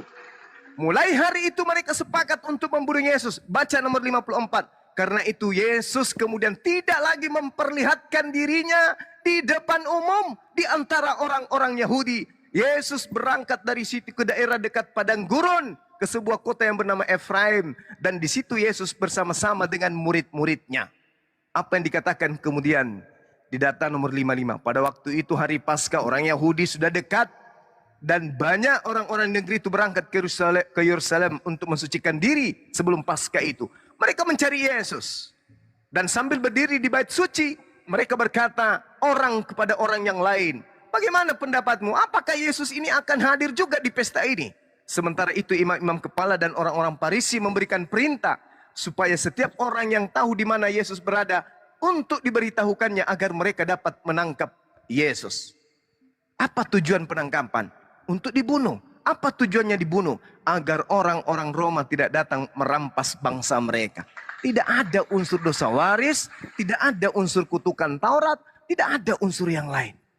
Ini semata-mata ingin dilakukan karena mereka takut bangsa mereka dirampas oleh Roma. Tapi lagi-lagi cerita ini nanti berubah aliran.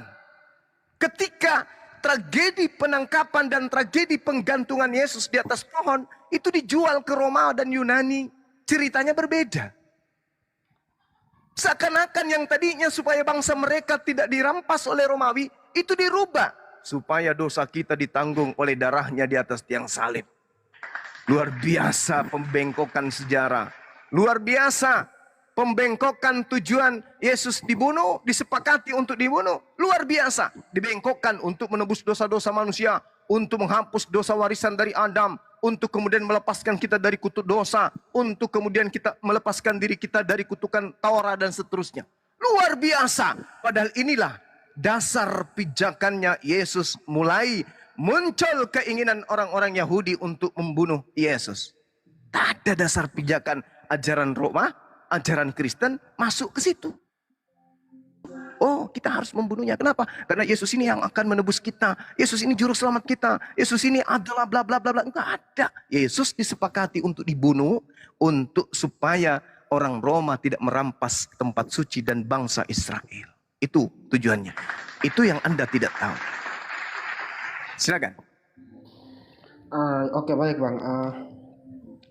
Tadi itu kan Abang berbicara menurut apa yang Abang pelajari. Sekarang saya coba menjelaskan menurut kami, atau minimal menurut saya lah, menurut pikiran saya pribadi, bahwa saya menganggap bahwa peristiwa penyaliban Yesus ini itu adalah salah satu cara bagaimana Allah akan menunjukkan kepada manusia bahwa Allah itu mampu mengalahkan iblis. Ya, kematian Yesus itu kita anggap bahwa itu kemenangan iblis, kematian Yesus. Sementara Allah hadir untuk kembali membangkitkan Yesus ini, artinya bahwa Allah itu mampu mengalahkan iblis dengan peristiwa ini, kita lihatnya.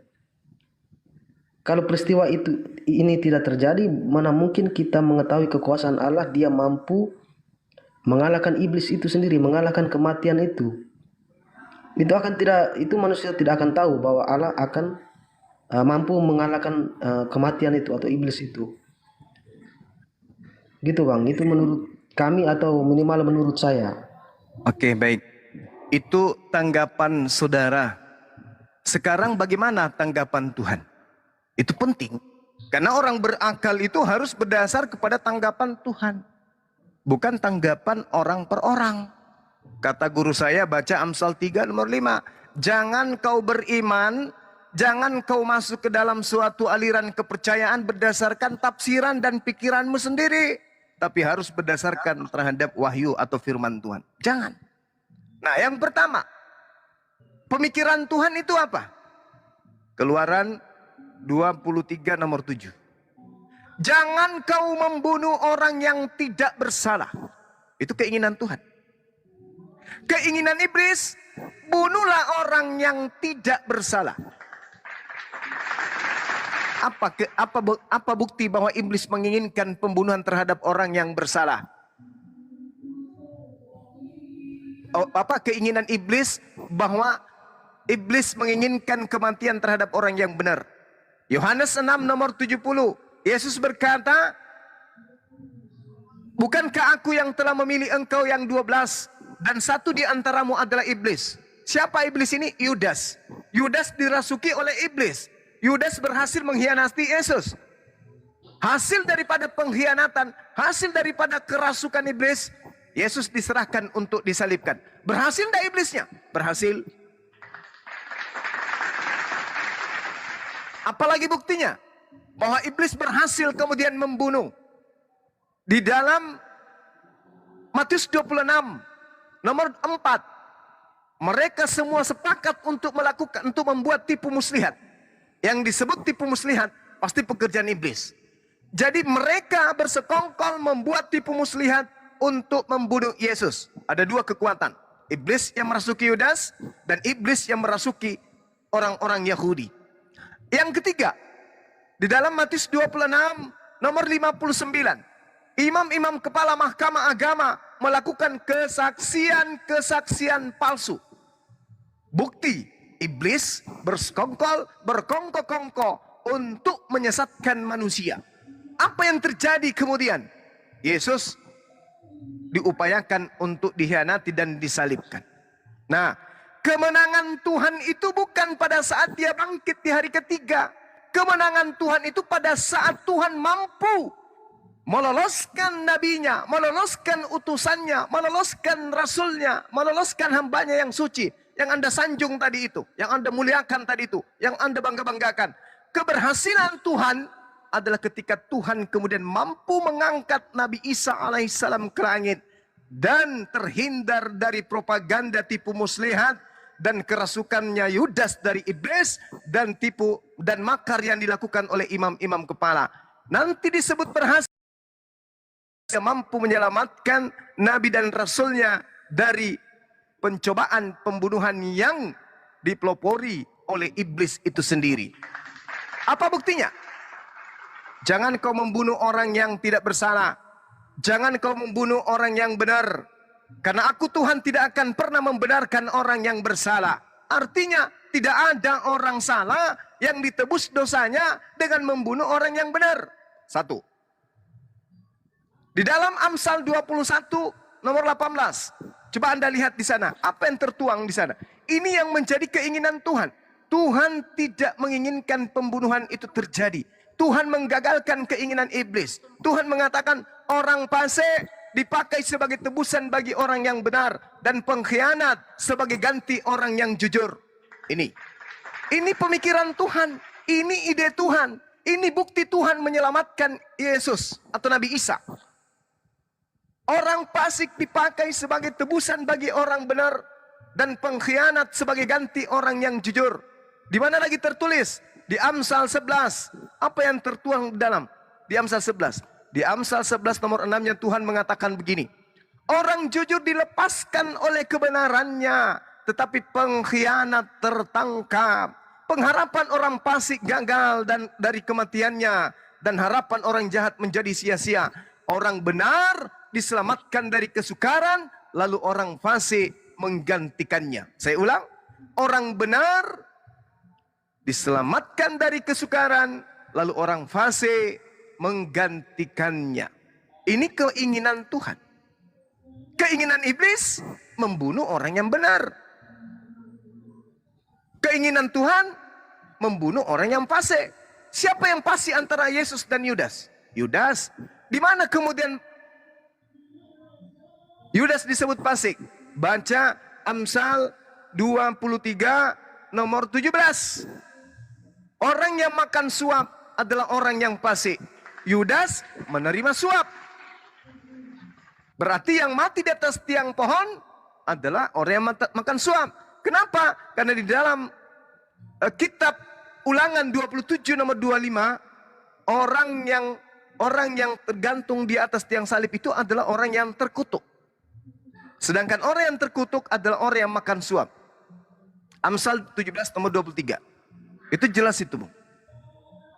Jadi salah pemahaman saudara ketika kemudian orang-orang Yahudi, mahkamah agama, orang Farisi, dan kemudian imam-imam kepala sekongkol untuk membunuh Yesus bersama dengan iblis kerjasama. Lantas Anda mengatakan dia bangkit pada hari ketiga. Itu keliru. Itu keliru. Yang benar adalah sebelum Yesus ini dibunuh, ditangkap, digantung, Tuhan lebih dulu menyelamatkan Nabi Isa. Berdasarkan Amsal 11 nomor 6 sampai nomor 8, kemudian Amsal 21 nomor 18, kemudian Mazmur 38 nomor 28, nomor 30, nomor 39 dan nomor 40. Itu jelas itu. Jadi Yang dikatakan berhasil ketika Tuhan mampu menyelamatkan hambanya yang suci, dan yang menggantikannya di atas tiang itu adalah pengkhianat itu tadi. Apakah kemudian ketika Nabi Isa atau Yesus itu gagal disalib, digantung, setan berhenti bekerja? Tidak. Setan tetap saja merasuki orang-orang Farisi, merasuki ahli kitab, merasuki orang-orang munafik, sehingga tangan mereka menulis surat kepada orang-orang di luar non-Yahudi untuk kemudian menjadikan tragedi penyaliban ini sebagai dasar pijakan pembenaran dewa menjadi manusia untuk mati di atas tiang salib menebus dosa-dosa manusia. Dan iblis berhasil, pengikutnya kurang lebih 2 miliar. Itu fakta, Bung. Silakan. Ya, baik Bang, terima kasih. Begini persoalannya, kalau Nabi Isa atau Yesus ini diselamatkan sebelum penangkapan itu, artinya nanti bahwa kekuasaan Allah untuk mengalahkan kematian itu tidak akan terjadi, Bang. Ya, oke. Menurut saya karena Yesus atau nabi-nabi yang diutus ini untuk memperkenalkan semua kekuasaan kebesaran Allah itu kepada manusia. Tidak bisa ditinggalkan salah satunya. Mulai dari penciptaan itu kan dia sudah perkenalkan semua bagaimana dia itu berkuasa, maha besar dan sebagainya. Jadi menurut saya salah satu kemampuannya untuk membangkitkan orang mati ini harus, atau mengalahkan iblis ini harus ditunjukkan kepada manusia agar manusia tahu siapa dia. Sementara kalau proses itu tidak terjadi, artinya bahwa masih kurang kebesarannya Allah ini yang belum dilihat manusia. Gitu Bang, kalau itu logika saya begitu. Jadi gini Bung, kalau itu yang Anda jadikan dasar pijakan, cukuplah Nabi Isa membangkitkan orang mati. Wakilnya Tuhan membangkitkan orang mati, menandakan bahwa Tuhan bisa menghidupkan orang yang sudah mati. Bukan itu sebenarnya poinnya. Anda salah poin. Bukan. Poinnya itu ada pada penggantungan orang ini. Karena poinnya adalah ketika kemudian dia berhasil digantung, maka yang mau dijual kemudian oleh orang Farisi kepada orang-orang Roma Yunani adalah dosa waris ditebus dengan matinya Yesus. Yang ingin dijual kemudian oleh orang Farisi adalah ketika berhasil dibunuh di atas tiang, maka hukum-hukum Tuhan batal. Coba Anda lihat di dalam Efesus 2 nomor 15. Dengan matinya Yesus di atas tiang salib, dia telah membatalkan hukum Taurat dan segala ketetapan dan perintah yang ada di dalamnya. Itu yang mau dijual, bukan kebangkitan. Kalau kebangkitan itu Lazarus sudah bangkit, Debata sudah bangkit. Banyak orang bangkit. Paulus pun bisa membangkitkan orang mati. Konon ceritanya seperti itu di Bible. Petrus juga demikian adanya. Jadi itu bukan itu yang ingin dijual sebenarnya. Yang dijual itu adalah penyaliban, penggantungan orang di atas tiang dengan iming-iming, tujuannya untuk menghapus dosa-dosa. Itu yang mau dijual. Kalau Anda menjual yang bangkit dari hari ketiga, justru itu membuka aib Kristen. Kenapa saya katakan itu membuka aib Kristen?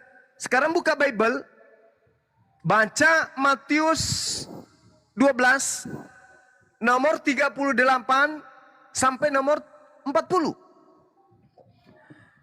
Orang-orang ahli Taurat datang kepada Yesus dan berkata kepada Yesus, "Guru," ahli Taurat loh ini yang datang, "Guru, kami ingin satu tanda darimu.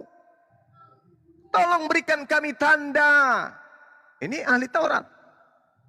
Apa kata Yesus? Angkatan jahat dan angkatan tidak setia ini minta satu tanda. Dan tidak akan diberikan satu tanda pun kepada angkatan jahat. Angkatan maksudnya orang-orang jahat ini. selain tanda Yunus. Sebab 3 hari 3 malam Yunus dalam perut ikan.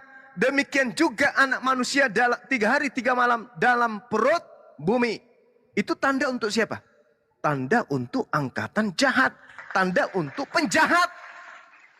Tanda untuk orang-orang jahat. Matius 13 nomor 50, orang jahat dilemparkan ke dalam api neraka. Angkatan jahat ini, orang-orang jahat ini, golongan jahat ini minta satu tanda dan tidak akan diberikan satu tanda pun selain tanda Yunus. Sebab 3 hari 3 malam dalam perut ikan, demikian juga anak manusia 3 hari 3 malam dalam perut bumi. Hari ketiga orang ini harus bangkit, anak manusia ini harus keluar dari kubur. Itu tanda untuk siapa? Angkatan jahat. Kata siapa? Kata Yesus. Orang Yahudi percaya kagak akan kebangkitan pada hari ketiga? Kagak. Itu dianggap tahayul. Itu dianggap omong kosong. Itu dianggap dongeng. Orang Roma, Yunani, sebelum Kristen yang ada di Indonesia, percaya enggak tentang kebangkitan dewa hari ketiga? Percaya.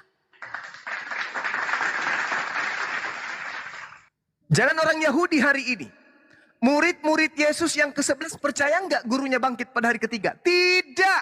Sekali lagi saya katakan, demi Allah, berdasarkan Bible, ke-11 murid Yesus selain Yudas tidak percaya akan kebangkitan hari ketiga. Mana dalilnya? Lukas 24 nomor 9 Anda baca. Baca 3 ayat minimal, 3 data minimal. Apa yang dikatakan di sana? Ketika datang murid-muridnya kemudian kemudian orang-orang yang datang ke makamnya anak manusia tersebut, apa yang dituliskan dalam kitab saudara? Setelah mereka perempuan-perempuan ini berasal dari kuburan, maksudnya dia datang ke kubur, balik dari kuburan, perempuan-perempuan ini kemudian mendatangi ke-11 murid. Di data nomor 9. Perempuan-perempuan ini kemudian mendatangi ke-11 murid, memberitahukan kepada murid-murid apa yang sedang mereka lihat di dalam kuburnya Yesus. Ternyata tak ada mayatnya. Tetapi bagi mereka ke-11 murid ini, perkataan-perkataan perempuan itu dianggapnya omong kosong. Tidak percaya. Berarti ke-11 murid bukan angkatan jahat. Mereka menganggap, itu dongeng, itu omong kosong, itu apaan sih? Apa sih yang kalian cerita? Meskipun demikian, Petrus kemudian bangun. Lalu Petrus cepat-cepat ke makamnya Yesus. Lalu menjenguk ke dalam. Apa yang ditemukan oleh Petrus hanya kain kafan. Lalu dia berkata dalam hatinya, apa yang kiranya sedang terjadi? Kalau Petrus diajarkan, wahai Petrus, ini tanda Yunus akan kuberikan kepadamu. Apa itu, bos? Anak manusia akan berada di perut bumi 3 hari 3 malam. 3 malam aja, bos? 3 hari aja? Ya. Pada hari ketiga saya akan bangkit, Petrus. Oh, oke. I know. Aku mengerti, aku paham. Faktanya Petrus mengatakan dalam hatinya, apa yang sedang terjadi ya? Kira-kira ini ada apa? Kok bisa kayak gini ya? Kok tak ada mayatnya dalam kubur ya? Apa yang terjadi ya? Berarti Yesus tidak ada. Berarti murid-murid Yesus pada saat angkatan jahat ini minta tanda, Petrus dan ke-10 temannya, sahabatnya tidak berada di sana. Sekarang pertanyaannya, Kristen ini termasuk angkatan murid-murid Yesus yang tidak percaya akan kebangkitan, atau Kristen ini termasuk angkatan jahat yang percaya kebangkitan pada hari ketiga? Andalah yang bisa jawab itu. Oke, kalau soal ini saya mengakui bahwa Kristen itu setelah Yesus. Kalau menurut kami setelah dia diangkat ke surga, baru Kristen ini muncul. Kristen ini kan pengikut Yesus. Oke. Dan Kristen ini disebut sebagai oknum yang tidak percaya kebangkitan atau percaya kebangkitan? Ya, kalau itu nanti setelah Kristen muncul nanti ada juga perbedaan-perbedaan, Bang. Enggak. Tidak satu kata. Kalau saudara percaya enggak kebangkitan? Kalau saya percaya. Tapi berarti Anda masuk golongan? Murid atau angkatan jahat? Saya tidak mengatakan jahat, Bang. Karena saya percaya, tidak mungkin saya katakan jahat. Murid-murid ke-11 tidak percaya. Bahkan ketika Yesus sudah berada di depannya mereka tetap tidak percaya. Bahkan Anda baca Lukas 24 nomor 37, mereka ketakutan dan mengira melihat setan. Berarti murid-murid tak percaya kebangkitan. Mana dalilnya murid percaya kebangkitan? Tak ada. Bahkan sampai Yesus bersitegang dengan mereka. Ada apa dengan kalian ini? Aku ini Yesus, aku gurumu. Ada apa dengan kalian? Inilah tanganku, ini kakiku, rabalah aku, kata Yesus. Adakah di antaramu yang memiliki makanan di sini? Muridnya kemudian memberikan ikan goreng. Nah, murid memberikan ikan goreng, Yesus makan. Itu untuk membuktikan dirinya hantu atau membuktikan dirinya manusia yang masih hidup, tidak mati, bukan mayat hidup, bukan hantu. Yesus mengatakan, ini buktinya aku bukan hantu, ini buktinya aku tidak bangkit, ini buktinya aku bukan zombie, ini buktinya aku bukan Susana, bukan si manis jembatan Ancol, bukan suster ngesot. Karena hantu tidak berdaging dan tidak bertulang, sedangkan saya makan daging, makan ikan goreng, membuktikan saya berdaging dan bertulang. Lalu Anda mengatakan Anda percaya. Kalau Anda percaya berarti Anda masuk ke dalam kategori angkatan jahat. Ingat, di Matius 12 itu dikatakan apa? Dua golongan yang akan percaya tentang kebangkitan. Kebangkitan apa? Kebangkitan dewa dari kematian. Siapa itu? Angkatan jahat dan angkatan tidak setia. Orang-orang Kristen ini setia enggak kepada Torah? Tidak. Tidak setia orang Kristen itu kepada Taurat. Tidak setia. Berarti kalau Anda menghindari angkatan jahat, Anda masuk ke dalam kelompok tidak setia. Tapi faktanya apa? Orang-orang Kristen dalam Matius 7 nomor 15 sampai nomor 23, orang yang memanggil Yesus Tuhan, orang yang bernubuat pakai nama Yesus, mengusir setan dan seterusnya pakai nama Yesus, kata Yesus adalah mereka semua pembuat kejahatan. Berarti Kristen adalah angkatan jahat. Bicara soal kebangkitan, Bang, ya. Yes. Kalau kita tidak percaya bahwa Yesus dibangkitkan, kemudian cerita sebelumnya bahwa Yesus membangkitkan orang mati, dan kita semua juga percaya bahwa di akhirat nanti kita semua yang sudah mati dibangkitkan. Kemudian kenapa kebangkitan Yesus ini ditolak? Kenapa Yesus tidak bisa bangkit kalau kita semua bisa bangkit? Oke. Jadi Anda harus tahu bahwa manusia itu mati dan kemudian kematian itu hanya sekali saja. Tidak ada kemudian orang mati itu bangkit dua kali. Tidak ada orang hidup itu mati dua kali, hidup dua kali. Itu tak ada. Itu pasti tuh. Nah, sebentar, yang saya potong di situ. Soalnya nanti Lazarusnya artinya dia mati dua kali dan bangkit dua kali. Lazarus yang dibangkitkan Yesus. Lah, itu dia deritanya.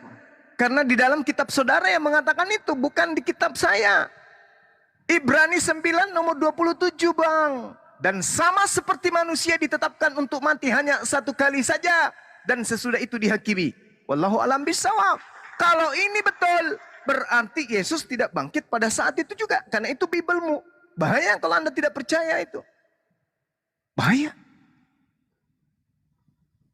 Bahaya itu. Kenapa demikian?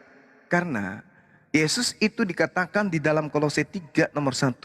Coba Anda pelajari lagi. Perdalam lagi pengetahuan Bible Anda. Di situ ada kata sonegeiro. Sonegeiro artinya itu dibangkitkan bersama dengan Yesus. Nah, orang-orang yang mati di akhir zaman akan dibangkitkan bersama dengan Yesus.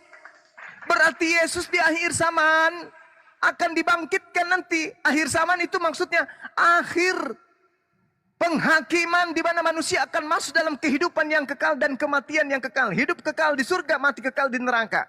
Di akhir kehidupan manusia, Di situ dikatakan Kolose 3 nomor 1. Sunegeiro, orang-orang akan dibangkitkan bersama dengan Yesus.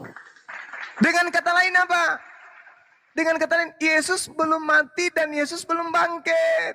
Yesus nanti bangkit setelah kematiannya. Di mana kematiannya? Setelah tiupan sangkakala untuk kiamat dunia. Dia datang kedua kalinya nanti di akhir zaman. Setelah ia datang, dia tidak terangkat, tapi mati bersama dengan semua yang bernyawa. Kullu nafsin za'iqatul maut. Setelah semuanya mati, maka manusia akan dibangkitkan semuanya, termasuk Yesus.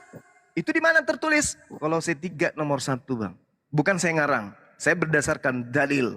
Sehingga ketika Yesus terangkat ke langit, Nabi Isa kami naik ke langit, itu tidak mengalami proses kematian dulu. Yang mati itu penggantinya. Berdasarkan Bible, orang terkutuk. Yang terkutuk Yudas. Berarti yang digantung itu Yudas. Yang kalian sembah adalah Yudas. Hadiah dari iblis. Oke Bang, kalau soal Yudas ini, kami percaya bahwa dia juga disalib. Dia salib malam dibalik ke, kepala ke bawah.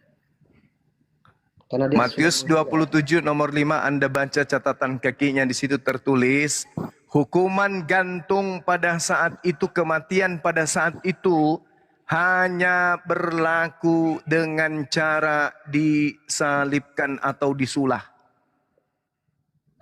Jadi Yudas disalib pada saat itu, digantung di atas pohon. Oke? Saya rasa sudah jelas bahwasanya ketika Anda mengatakan Anda percaya tentang kebangkitan, berarti Anda termasuk angkatan jahat. Dan itu terbukti orang-orang Kristen memang disebut sebagai penjahat oleh Yesus. Baca Matius 7 nomor 22 sampai nomor 23, Bung. Di situ dikatakan orang yang memanggil dia Tuhan bermukjizat pakai namanya, dalam nama Yesus, dalam nama Yesus. Nah itu ada tuh, itu gereja tuh. Apa kata Yesus? Pada waktu itulah aku akan berterus terang kepada mereka. Aku tidak mengenal kalian.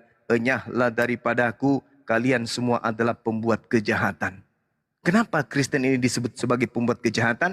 Karena Kristen percaya kebangkitan pada hari ketiga. Apa akibat percaya kepada kebangkitan hari ketiga? Orang Kristen berangan-angan dan berhalusinasi. Ini bukti ketuhanan Yesus. Padahal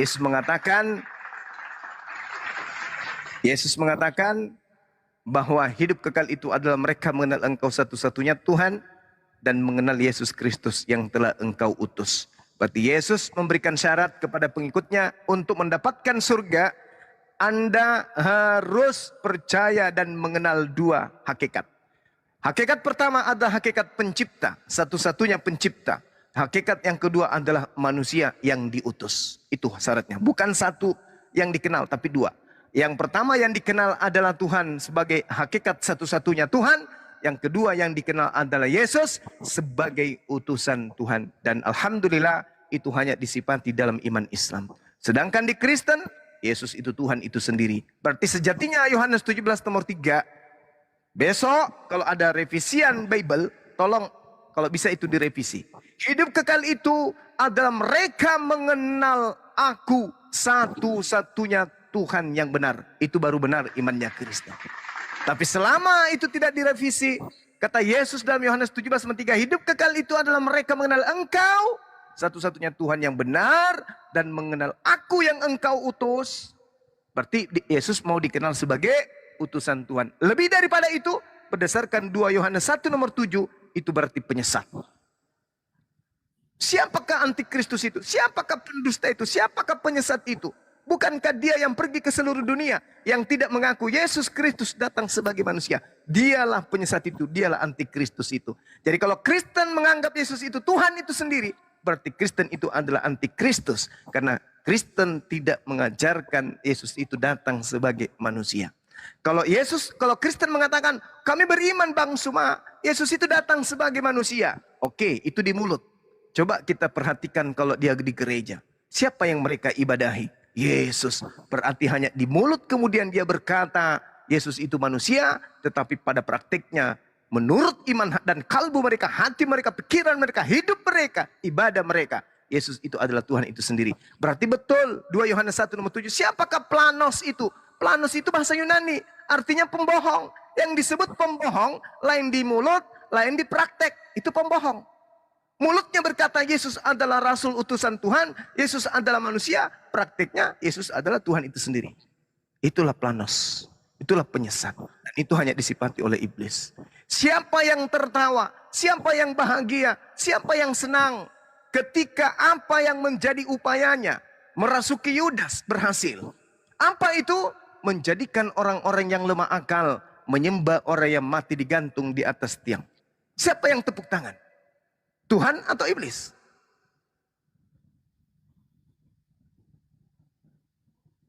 Amsal 6 nomor 16. 6 perkara yang dibenci oleh Tuhan. Bahkan 7 kekejian di dalam hatinya. Salah satunya adalah orang yang menumpahkan darah orang yang tidak bersalah. Berarti pembunuhan terhadap Yesus di atas tiang salib. Kalau benar-benar itu adalah Yesus, maka itu adalah kekejian. Itu adalah hal yang dibenci oleh Tuhan. Maka orang yang beriman, percaya kepada penyaliban, itu adalah orang-orang yang berkongko-kongko dengan iblis. Baca Amsal 6 nomor 16. Itu adalah kekejian. Itu adalah kebencian yang sangat dimurkai oleh Tuhan. Jadi pembunuhan terhadap Yesus adalah hal yang sangat dibenci, adalah hal yang sangat dimurkai oleh Tuhan. Nah, sedangkan Kristen ini, dengan kematian dan dengan berhasilnya kemudian iblis merasuki Yudas, Kristen bertepuk tangan ria. Maka muncul pertanyaan, andai saja orang Kristen hidup di zaman Yudas, kira-kira Kristen ini berada di kubu mana? Kubunya Yudas yang kerasukan setan, atau kubunya Tuhan yang tidak mau orang suci, orang benar ini dibunuh?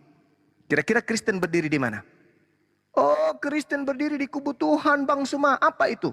Tuhan melarang, jangan kau bunuh orang yang tidak bersalah. Jangan kau bunuh Yesus. Kristen ada di situ. Pertanyaannya, kalau Kristen melarang pembunuhan terhadap Yesus, iblis, jangan. Yudas, jangan. Berarti Kristen dengan mengimani Yesus atas kematiannya, Kristen masuk dalam golongan orang munafik. Kalau tidak munafik, maka kemana Kristen ini akan menggadaikan dan menebus dosanya kalau tidak mati di atas tiang salib? Ayo. Berarti andai saja Kristen hidup pada zaman itu, maka kelihatannya bukan Yudas yang akan berkhianat terhadap Yesus. Bukan iblis yang akan merasuki Yudas. Tapi pastor, pendeta, dan jemaat-jemaatnya lah yang paling terdepan segera untuk mengeksekusi Yesus di atas tiang pohon. Kenapa? Karena dengan matinya Yesus, dosa-dosa Kristen ditebus. Yudas pensiun, iblis pensiun, imam kepala pensiun, mahkamah agama pensiun. Mereka hanya minum kemudian kopi campur masako ditambah dengan gorengan tahu isi. Lalu yang mengeksekusi kemudian itu adalah Katolik, Protestan, Advent, dan semua kelompok orang-orang Kristen. Bahu-membahu saling berlomba-lomba untuk menangkap Yesus agar segera kemudian dosa-dosa mereka ditebuskan. Apakah orang Yahudi ditebus dosanya dengan mereka membunuh Yesus? Tidak. Mereka hanya dibebaskan dari penjajahan Romawi. Itu pun tak berhasil. Kenapa? Karena sejatinya yang digantung ini bukan Yesus, tapi yang disalib ini adalah orang yang terkutuk, yaitu Yudas laknatullah alaih. Oleh karena itulah saya katakan bahwa andaikan saja Kristen hadir pada saat penangkapan Yesus, maka tentara-tentara Romawi, hansip-hansip Romawi, sapam-sapam Romawi disuruh istirahat aja bang, biarkan abang nih preman dari Karo, ini preman dari Toraja, datang bom-bom, ini preman dari Papua, minggir kalian tidak ada apa-apanya, biarkan aku yang menangkap, minggir, kalian itu tak ada apa-apanya, lihat nih, tangkap Yesus, plak-plak, satu pegang kakinya, satu pegang tangannya, Pak bom-bom kemudian yang ikat kepalanya, yang satunya menyeret, habis itu digantung di atas tiang salib, yang menombaknya mungkin Pak Lamsinai Bahu, dah selesai. Hore! Keturunan Kristen kemudian ditebus dosa-dosanya. Tak ada manfaatnya untuk tentara Romawi. Apa manfaatnya? Tak ada manfaatnya juga untuk imam kepala, mahkamah agama, orang Farisi. Tak ada manfaatnya. Yang menerima manfaat dari pembunuhan Yesus hanya satu kelompok aja. Yaitu kelompok iblis.